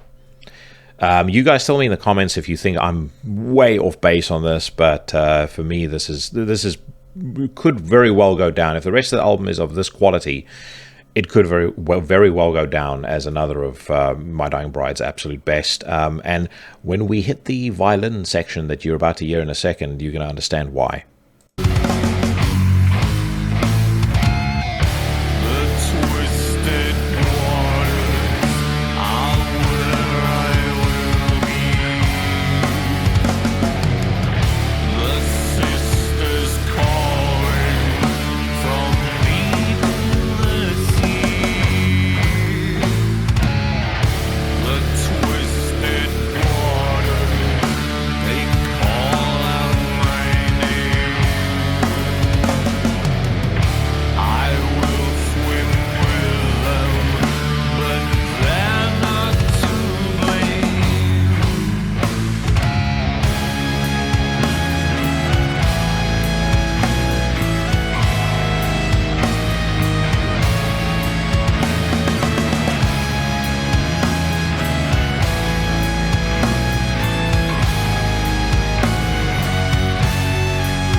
Absolutely top notch. No question about it. It's not going to be to everybody's tastes, I know, but it is absolutely sensational. As far as I'm concerned, A Mortal Binding is now very, very high up on my most anticipated albums of 2024. And it will please some of you at the very least to know that I've already sent a groveling email to Nuclear Blast to see whether or not I can get Aaron back on the podcast. We'll see if that happens. On the topic of guests, I put out a message on Instagram a couple of days ago, and there were a few basically asking, in 2024, who would you like me to get on the podcast? And some interesting responses. So just running through them very quickly, we've got Ben Falgoost of Goathor, a lot of requests for Phil Anselmo, Luke LeMay of Gorguts, Alexander von Malenwald of Runes of Beverast. Of course, I have had him on the podcast before. A lot of requests for Morgan from Marduk. A couple of requests to see Jason Mendonça of Akakoka back, Samoth, which would be fucking incredible. There are requests to see Attila from Mayhem back on the podcast. A lot of folks still digging on that episode 200 that I did. Nick Holmes of Paradise Lost. Kyle Rasmussen, I spoke about that last week. So, update on that. I'm still not sure what happened, why the interview didn't take place, but he is up for rescheduling. So, we'll do it. I still feel the same as I felt before. Maybe I'm just... maybe there's a slight level of intimidation looking at what my colleague Cheyenne had done on that interview with Carl, because it really is, fantastic. I think it's probably one of Cheyenne's best episodes. But anyway, going further down the list, we've got Steve from Deerside, Scott Vogel from Terra, who I would love to have on as well. Many requests for David Vincent, which I'm going to compile like the top probably 6 most requested guests. I'll share it on Instagram, and this will be my pledge to all of you. I will try my level best to get on all 6 over the course of this year. I obviously cannot promise that I'm going to be able to make, all 6 or even one of them happen. But it's nice to have a goal. It's nice to have a target. So that is what we're going to focus on. Now, I noticed that we've got the Kerry King Idle Hands video sat here in the recommendations bucket. So let's give this a listen, given the fact that I spoke to the Skeletal Remains folk about it. Clearly, I've already heard it, but let's bring it into the spotlight.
So this was another one where I put a post out on Instagram, and I asked the Legion what you guys thought of it. The overwhelming number of responses said it was promising, and then the second on the stack ranking was folks that, and I think this was about 30% of respondents, said it was trash.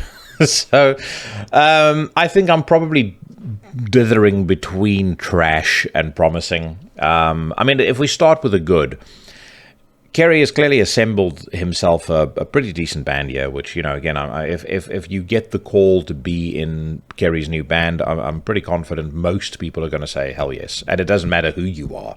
If you're in metal, that's a pretty decent career opportunity. So he's got Paul Bostaff, obviously, of Slayer. We've got Kyle Sanders of Hell Yeah. We've got Phil Demmel, formerly of Machine Head, and he's played in just about every other band on the face of the earth as a hired gun. And then Mark Osagada of Death Angel on vocals, which if I focus on the strengths of the song, I'd say that's probably one of the best decisions that Kerry made. Mark sounds fantastic. I'm a big fan of Death Angel, so it makes it easier for me probably to like Mark's voice. I do think maybe Mark should have kind of been himself more than try to sound like Tom, because especially in the beginning of the song when he goes from singing into the scream, that is just pure Tom Araya worship. There's no getting around that. Whoever gave him direction said Tom would have done it this way, and whether he said it to him directly or not, that's what came out. But he sounds great. The production's decent, as you'd expect from something that probably has a decent amount of money behind it, and they would have had a reasonable amount of money to spend in the studio for it. I just wish, exactly as I said to Chris and Mike, I wish that Kerry would have done something that would have surprised us a little bit. Like, I was hoping when I saw that Phil Anselmo was going to be the vocalist for the band, I was hoping, okay, this is going to be something a little bit different, a bit interesting. We'll still hear the rest of the record. It may very well be that there's, you know, something completely different awaiting us on the album. I don't think so, though. I think this is going to be exactly the same as the last couple of Slayer records, where really from divine intervention on up. And actually, when I say this, I exclude divine intervention from that list. But from divine intervention, Diabolus in Musica, God Hates Us All. I mean, you can basically take Diabolus in Musica through to Repentless, and at a stretch, you can pull, in my opinion, together one good record from the high points on those albums. And there's usually about 1 to 2 decent songs, and the rest is just unlistenable fucking drivel. I suspect From Hell I Rise is going to be something along those lines. You know, there's going to be a lot of people that like it. There's no doubt about that in my mind. But Kerry King could have taken us all by surprise and, you know, done something, you know, totally old school and badass, you know, in the Show No Mercy style. And I think people would have flipped out about it. I think the time is ripe for a band like that, for somebody big to, you know, come in, do something like that and do it well. And I think it will land on very fertile soil. But anyway, let's listen to another 60 seconds.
The guitar solo isn't bad, but again, somebody made the comment on the Instagram post that I did that it sounds like Slayer or a Slayer song done by AI, and actually, I as soon as I read that, I was like, brother has a point. There's just no way around it.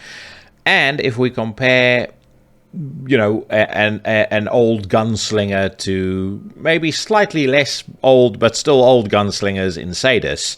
And again, I'm going to play this very quickly because it's in the recommendations bucket on YouTube where we're creeping around right now. But that Sadis album last year, fucking fantastic. I mean, that is a great example to me of a band from the old school, you know, still doing their thing, but just adding twists on every single record. And I said it when we did the Countdown series. If that Sadis album had come out later on in the year, and earlier on in the year, and I had more time to spend with it, I think absolutely it would have made my top 30 of 2023. It's fucking brilliant. Here's a little taste.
I mean, I'm stopping it before we get to the vocals, but just the first 2.5 minutes of what we listened to there knocks 10 shades of shit out of anything that I think Kerry King is going to put out on his record.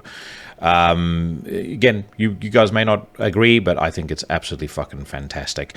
On the topic of legends, and only because I've not seen it come up on Metal Storm's headlines just yet, and I want to make sure that we get to it, there is news that dropped this weekend, surprising news, at least to me, of a new project featuring Fenriz. So Coffin Storm, featuring Darkthrone's Fenriz release, debut single Over Frozen Moors. It says here, Fenriz of Darkthrone, Apollyon of Aura Noir and Bestial Tormentor of Inferno have joined forces to create a new band called Coffin Storm. Unlike the raw sonic ferocity of Fenriz's legendary black metal band, the music of Coffin Storm is a doomier heavy metal experience while still being thrashy sounding. The song is here. It's called Over Frozen Moors, as I said. Let's give it a quick listen.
So first thing to say is that opening riff is a banger. I mean, it just sounds so fucking nasty and old school and just brilliant. Absolutely brilliant.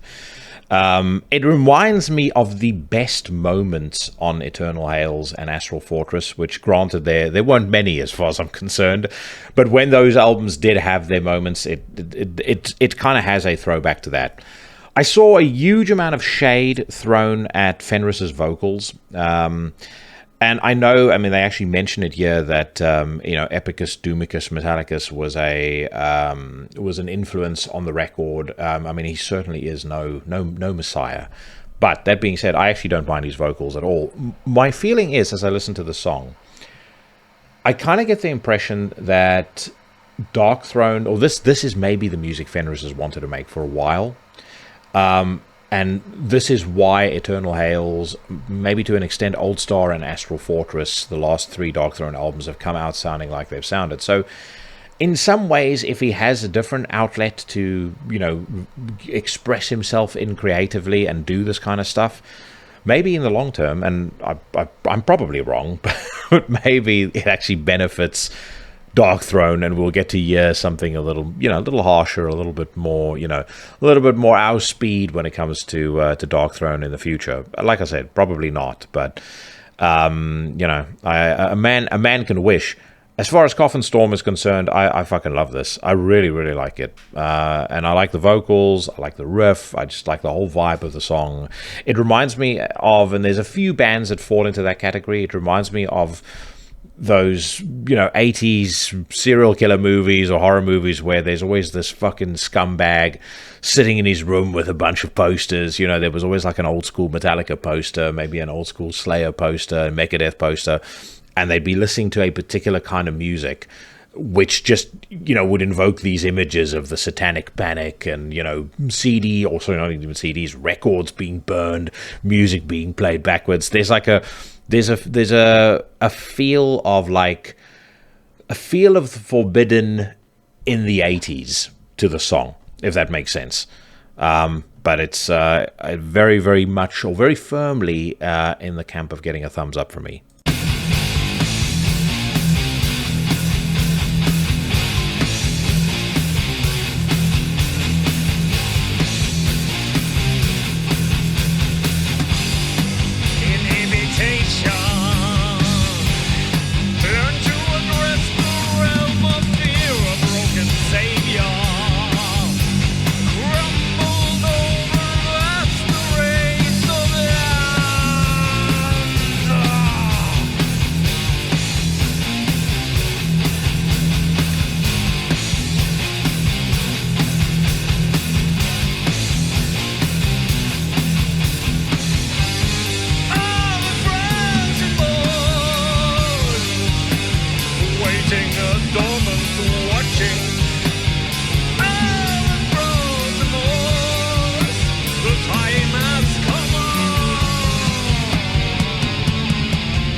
Yeah, thumbs up. And the album is called Arcana Rising. It gets released on March the 29th, 2 days after my birthday.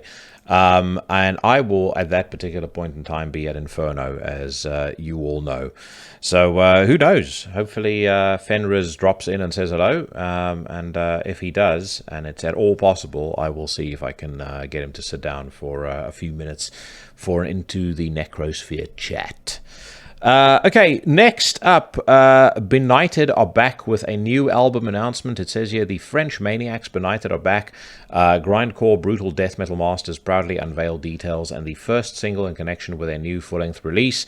Dubbed Ekbomb, it sees its official release on April the 12th via Season of Mist. The 12-piece outing was engineered, produced, mixed, and mastered by Christian Kolmans-Lenner, with a preview stream now available for the clip. The first single is called Scars. I've never been entirely sold on Benighted. They're never a band that I thought was bad, but they were never a band that, get me, giddy with excitement when they announce a new record. But let's hear what Scars sounds like.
A hint of maybe the black metal that these guys used to produce, back in the very early days of their career. Their first album was the self-titled Benighted record that came out in 2000, and that definitely had a bit of vestiges of French black metal in it.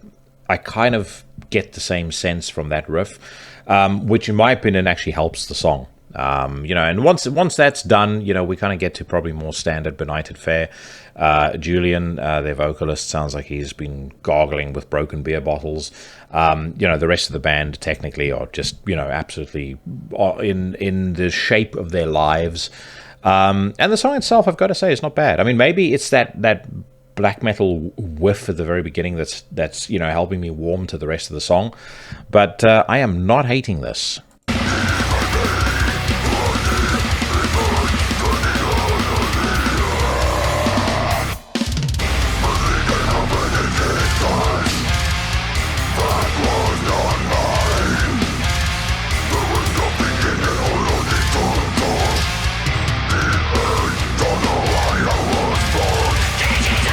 And that breakdown, that groove, that's nasty. That's filthy shit. And absolutely right up my street. Really, really like it. I mean, I know, a lot of the slam bands do this, and I don't really like that style of music, but when it's executed properly and it's brought into a song like this, and it works that well, it's fucking pure magic.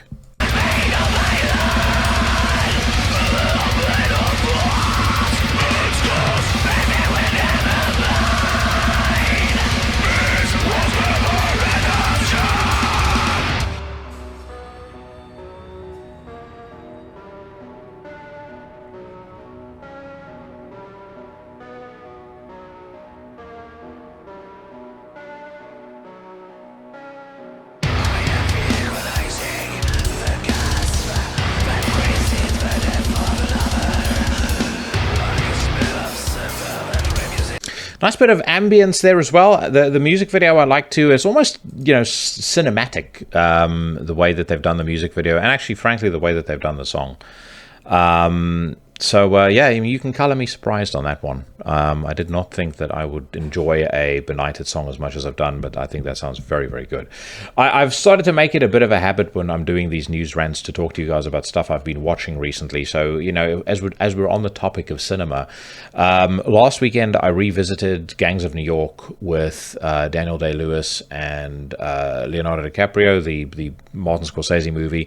Much, much better than I remember it being initially. And the reason I actually went back and rewatched it was because I had a bunch of Daniel Day-Lewis clips from Gangs of New York. He obviously plays a character called Bill the Butcher. I had a bunch of clips pop up on YouTube, watched them, really enjoyed them, and thought, I should actually give the movie a revisit in its entirety. Obviously, anyone who's listened to this podcast for a period of time and heard me, wax lyrical about There Will Be Blood, you guys know my thoughts on Daniel Day-Lewis. But I will reiterate after going back to Gangs of New York that, I mean, that dude is just he truly is a once in a generation talent. There's like if you look at different walks of life, different pursuits, like MMA, for example, you watch guys, reach their peak, like Anderson Silva, GSP, and then, in 2, 3, 4 years' time, somebody else steps up. A John Jones steps up, or a Demetrius Johnson steps up, and you go, okay, they're taking what those guys did, and they're taking that one step further. The interesting thing about Gangs of New York, Leonardo DiCaprio, you could make the argument, is also one of the finest actors of our generation. His body of work is phenomenal. Once Upon a Time in Hollywood, Killers of the Flower Moon just being two recent examples. He did incredible work on The Revenant. The Departed, he was absolutely fantastic in. But the fact that Daniel Day-Lewis makes him look like a bog standard fucking soap opera actor in comparison, it just tells you all about that guy's talent. Joe Blow recently did a fantastic retrospective on his career. They do this series called What the Fuck Happened To, and then they'll have an actor or a movie or whatever the case may be. They did probably about a half an hour retrospective on Daniel Day-Lewis, and really highlighted some of the peaks, many peaks in his career. My Left Foot, The Boxer, In the Name of the Father, Last of the Mohicans, Gangs of New York, There Will Be Blood. I mean, the guy's talent is just absolutely astonishing. And Gangs of New York, like I said, way, way, way better than I initially remember it being. I think in part because I now have more of the historical context, behind the, what was going on there. So it's just, I experienced it in a very different way to, what I experienced it as a young buck, probably we're talking about 15, 18 years ago since I properly last watched it. And then the other thing I've been watching that's pretty cool is a South Korean series on Netflix called The Glory. We went through trying to watch a couple of different things. Started watching a show called Griselda on Netflix about Griselda Blanco, who was a prolific drug dealer in Miami in the 1980s. Absolutely terrible. I was a massive fan of Narcos, but to me, Griselda is basically Narcos if it were written by Matt Dillon's character from There's Something About Mary. Terrible scripting. They are so fucking heavy-handed with the girl boss tropes.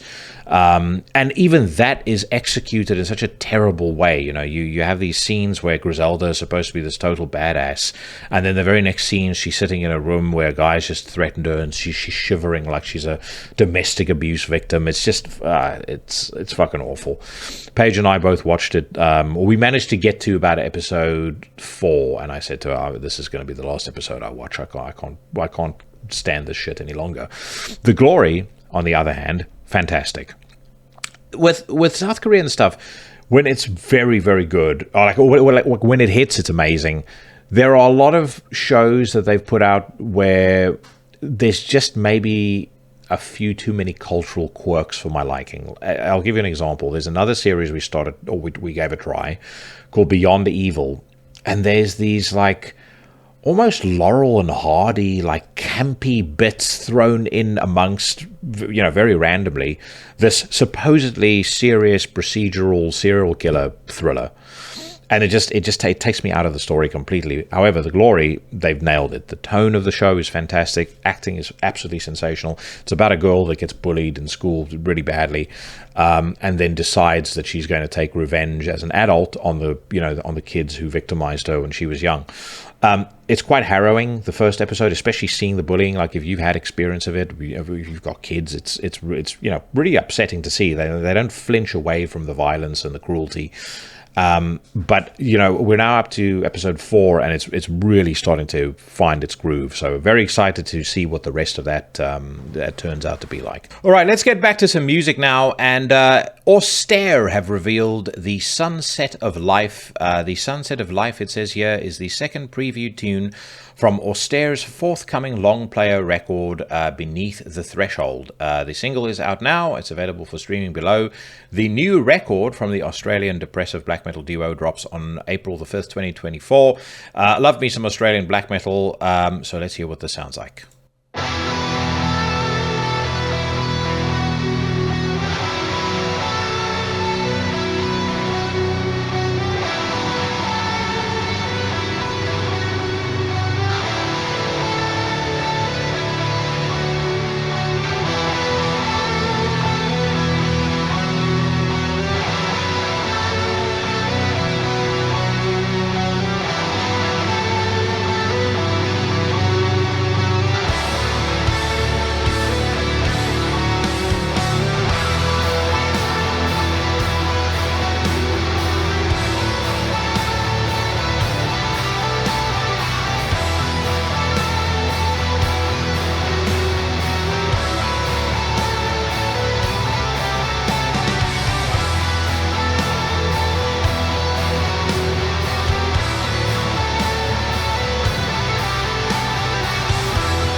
So this comes hot on the heels, actually less than a year after the last Austere record, Corrosion of Hearts, that was put out last year in April. That came out on Lupus Lounge. I'm assuming the fact that they've now signed to Prophecy Productions, the label might have said, listen, it's let's introduce the world writ large to you guys, and I understand why, because I think that song is fucking excellent. Again, like I've said many times before about Australia, a lot of the bands that come out of Australia, the very best bands that come out of Australia, they play in a genre that is very familiar to all of us, but the execution is just slightly off axis in the best possible way. And that's what makes them so compelling and so fascinating to listen to. And I think this is another great example. I feel like I also need to go back and actually spend more time with Corrosion of Hearts. I didn't really listen to it last year when it came out. I noticed on Metal Archive it gets 90%. Which means that may have been an unfortunate miss on my behalf, but so far so fucking excellent on the Sunset of Life.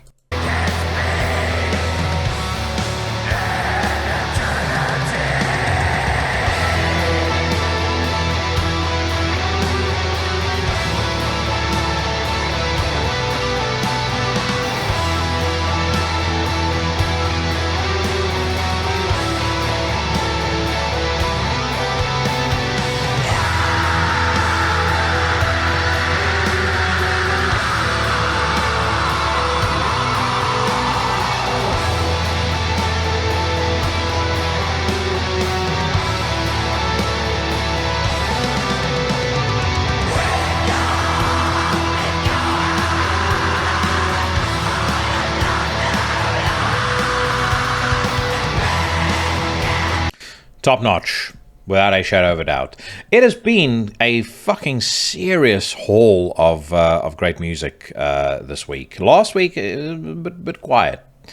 a bit on the dead side. There was a couple of decent songs, but nothing as much as what we're hearing this week. I mean, this week there is fucking fantastic stuff, and Demoniac, who've unleashed their new song Into Damnation, may well be able to add themselves to that list. It says here, Demoniac, an Italian death metal ensemble, premiere the first advanced single for what will be their third full-length album, Visions of the Night Side. It's due out on March the 12th via Extreme Music. It's comprised of 8 new tracks recorded at the legendary, I assume it's the legendary Sunlight Studios.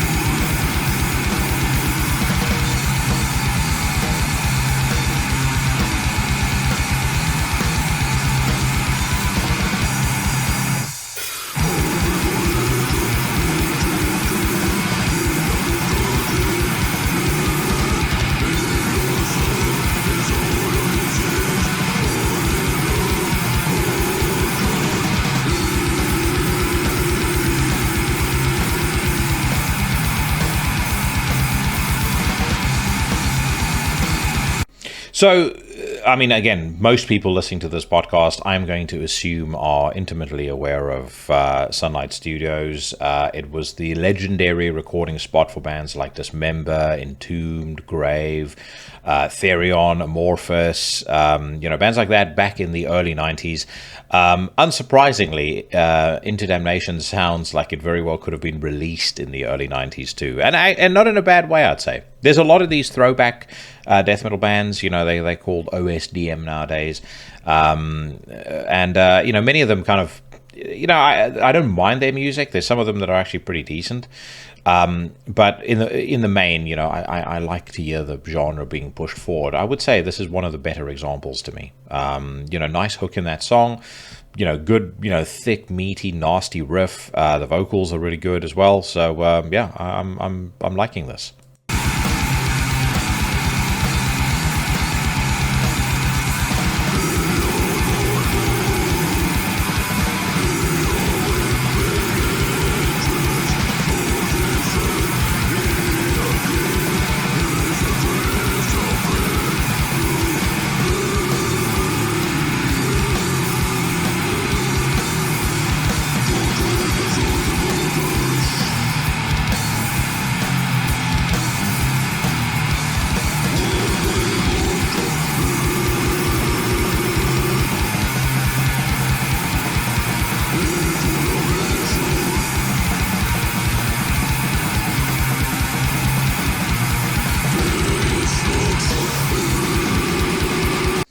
I don't know what Thomas Skogsberg did over at Sunlight Studios, but I mean, every single band that comes out of there has that very distinct sound. I mean, it's dry, very analog. And again, I think that's why people go there. They go for that particular sound, and it works.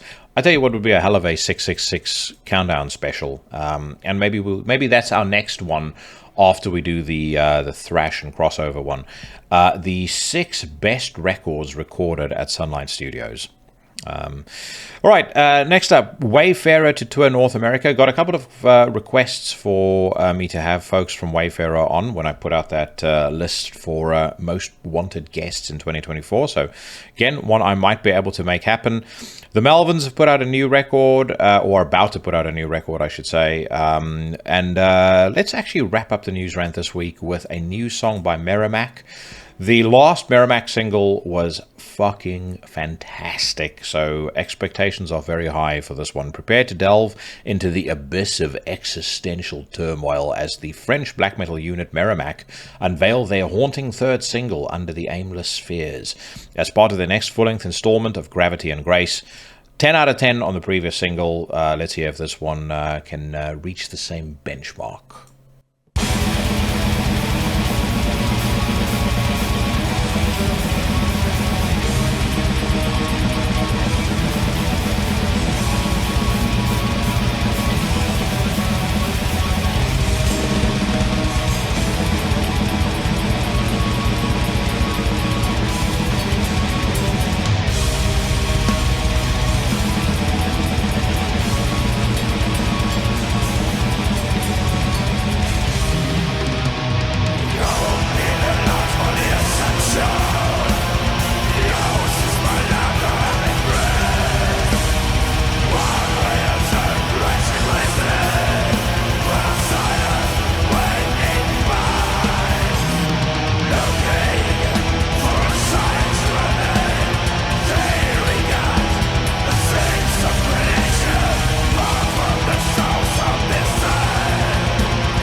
That, my friends, is what they call the bee's knees sucking on a dog's bollocks. That is fucking brilliant. If the two singles I've heard off this record are anything to go by, then I would say Merrimack are closing in on a career best record. I am so fucking psyched to hear this, because that song, the minute and 7 seconds we've heard so far, is just absolute top tier black metal. It's got the violence of Marduk. It's got the quirkiness of the greatest French black metal, and it kind of draws on some of the best stuff that Merrimack did in their past as well.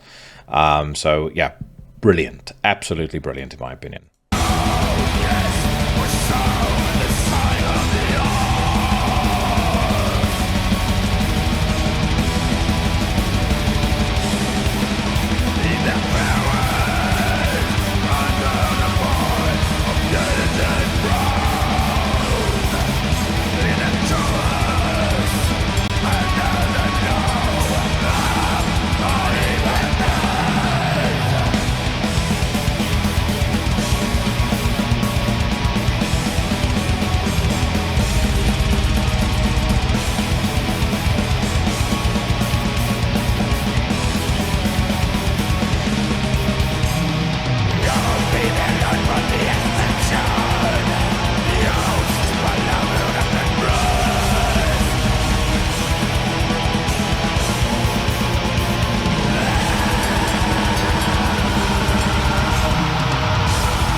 I'm very surprised by how little love there actually is for Merrimack on Metal Archives. The Causal Mass, which I thought was a fucking fantastic record they put out back in 2012, it only gets 68% as the average review score. Grey Rigorism, that came out in 2009, 72%. Of Entropy and Life Denial, that gets a decent score, 93%. But yeah, it kind of, you know, bit of hate thrown the way of the Merrimack gang, and I don't know why. Because I really don't think that since Of Entropy and Life Denial, I don't think they've put out a bad record. I think Omegaphilia that they put out in 2017 was great. I think their Causal Mass is probably their best record, in my opinion, up to potentially now Of Grace and Gravity. Is it Of Grace and Gravity or Of Gravity and Grace? Metal Archive says one, Metal Storm says another, but yeah. Anyway, the sentiment remains the same. That is going to be a fucking fantastic record, and like I said, we unveiled a fair few albums that I am really, really looking forward to on this installment of the News Rant. I said we were going to close up on Merrimack, but what News Rant would be complete without a quick skim through the Democrats' Guide to Rock Music? So over on Metal Storm, we see ex-Hoarders Kyle Thomas saying people are so happy to see ex-Cannibal Corpse guitarist Pat O'Brien back in action.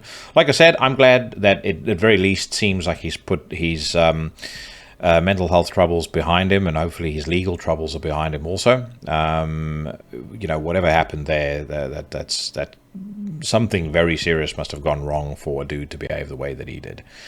D. Snyder says something is lost when bands rely too heavily on backing tracks during live shows. On next week's episode of Into the Necrosphere, I've actually got one of the gentlemen from Bewitcher on the podcast, and we spoke about backing tracks. We also spent a good 10 minutes talking about pro wrestling. So if you don't like pro wrestling talk, I'll insert the appropriate trigger warning, and then you can just skip past that part of the conversation. But yeah, interesting cat and a fun conversation. But yeah, we did the topic of backing tracks came up because we were talking about Wasp. My view on that is, if you are in your late 60s, I honestly think that anybody that wants to sit and point fingers should shut the fuck up until they're that age, and then, you know, getting up on stage and doing, you know, trying to perform songs that they wrote when they were in their 20s. It's just not feasible. It's not possible. Nile is preparing to mix their new album. A couple of requests on the list as well for Carl Sanders. I would love to have him on. I've met him a couple of times. I had him on, or not had him on, I interviewed him for Chronicles of Chaos. Great dude. And I'm a fucking massive fan of Nile. So, you know, they, in my opinion, have not made a bad record. Vile Nilotic Rites, that came out back in 2019, was one of my favorite albums of that year. The only thing that I would say is I'm curious to see what happens with, or what the impact is of yet another raft of lineup changes. It kind of seems like Carl and George Collias, their drummer, is pretty much they're like the only two people that can properly work together and get on with each other. The rest of the band seems to be in a bit of a revolving door, but they do have some fucking heavy hitters in the band now. Dan Vadem Von of Morbid Angel and Incantation is on bass and vocals, and Zach Jeter of Hideous Divinity and Olkoth is on guitar and vocals. So yeah, super excited to hear what this album sounds like. It says here, earlier today, Niall shared a short video of founder Carl Sanders as he was getting ready to drive to Tennessee to begin mixing the band's 10th LP. I'm on my way to Nashville to go mix the new motherfucking Niall record with Mark Lewis, he said in the clip. Got a trailer full of gear, a car full of gear, coffee to go. I will be back when metal is made. That is going to be a big release this year. There's no doubt about it. Phil Demmel says he kept his involvement with Kerry King's new band a secret for 4.5 years. Unsurprisingly, it seems like he's now resigned himself of any of his other commitments to focus full-time on the new Kerry King project. I'm curious to see how well that'll actually end up doing. I know Kerry King is a very big name in his own right. I think there's definitely going to be a step down in terms of audience size when they go on tour. There's no doubt about it. Like, there's a core group of people that will go to see Kerry, and just because he wasn't Slayer, they'll obviously be fans of the new music. But there's also a big number of people that they would have gone because of the Slayer name. I think people that are too deep into the scene don't necessarily always anticipate or maybe appreciate the fact that there's a big chunk of people in the outer ether of any big band's fandom that they kind of go based on brand name, strength of the brand. So, but anyway, I'm enough fucking pontificating. I'm just curious to see how big of a draw Kerry King is on his own. My guess is going to be, I'd say, about two-thirds of the strength of Slayer. Biohazard's Danny Schuler talks new music and upcoming documentary. In a new interview with That Fuzzing Rock Show, Biohazard drummer Danny Schuler spoke of the possibility of new music with the reunited classic lineup of the band, including their bassist and vocalist Evan Seinfeld, who once upon a time was also a reputed pornographer. Not reputed, definite pornographer, but but anyway. Danny said, as to transcribe by Blabbermouth, I don't know what the band sounds like now. I know that what we sound like live. I think we sound really good live. We've definitely gone back to not giving a fuck about anything except having fun, which is really healthy for us. We're not sweating the small stuff, and we just want to have fun. So when we're having fun is when we do our best shit, so we just go and do our thing, and it sounds like us. And for me, that's a great thing. What I am curious is, he goes on to say, I'm hoping we do a real old school, real deal Biohazard record. I hope so too. That, unfortunately, is not something that they have been able to get right, I don't think, for quite some time now. I thought Kings Never Die was a decent record. I mean, that was kind of their original swan song. The return record, the reunion record, was piss poor, and that's coming from somebody who to this day listens to Urban Discipline at least once a week. State of the World Address probably as well, but those last couple of records, they just did not cut the mustard. Here's something I am also super interested in. Danny also talked about the upcoming Biohazard documentary, saying, well, it's not finished. The documentary is not finished. Our old friend Drew Stone, who's really been there since almost the beginning with us and has always been filming shit, is producing and directing and editing a documentary film about Biohazard, about our history and about coming back together. And I don't think anybody's being really tight-lipped about it, but it's not finished. So there's nothing really to talk about until it gets there. But yeah, up in Albany at the Extreme Music Awards, he played a little trailer that he came up with. And when I saw him last week, when we played down in Baltimore, he actually played me a 75 or 100-minute cut of the film. So I just saw it for the first time myself in a very raw kind of form. But there's a lot of great old shit in there, a lot of great old stuff. A lot of great new stuff, a lot of funny, cool, insightful, interesting interviews and good stuff. It's going to be a cool thing. Fucking very excited about that. super excited. He actually references, I watched the Agnostic Front movie, The Godfathers of Hardcore, which was so well done and so awesome, but even with them, you're talking about 40-something years of guys playing. How do you make a little hour and a half movie? They did an amazing job on that. I think I've mentioned this before on the news rant. If you've not yet seen the Godfathers of Hardcore documentary, do yourself a favor and watch it. It is incredible.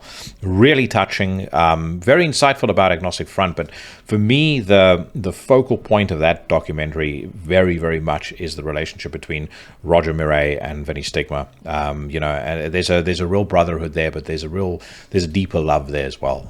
Not a gay love. Not that there's anything wrong with that, but there's a whole thing where Roger gets sick, and the way Vinny processes or struggles to process that, I think that really moved me. On that note, my friends, it's time to wrap up the news rant for this week. That wraps up episode 212 of Into the Necrosphere, everybody. If you've stuck around until this point in the show, thank you very much. As always, a big thank you, a humble thank you to all of you for the support that you give me week in and week out. I see the comments, I see the shares, I see the likes. I really appreciate it because it helps the podcast grow. And next week, of course, I am going to be back with one of the gentlemen of the band Bewitcher. So that is a fun conversation where we covered everything from pro wrestling through to some of the most evil sounding records ever recorded.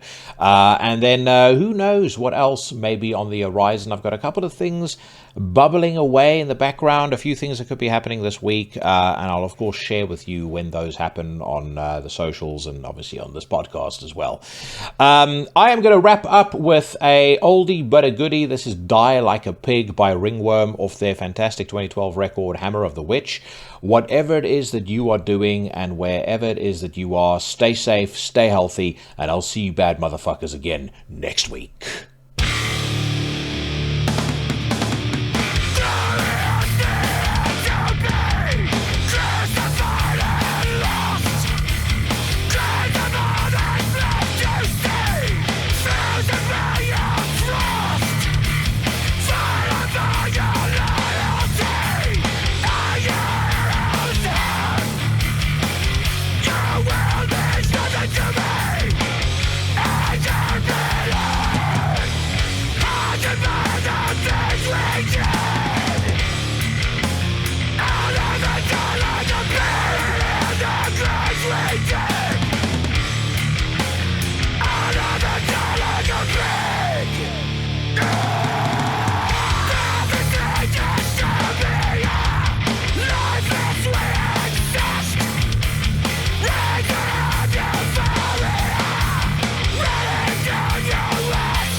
Shut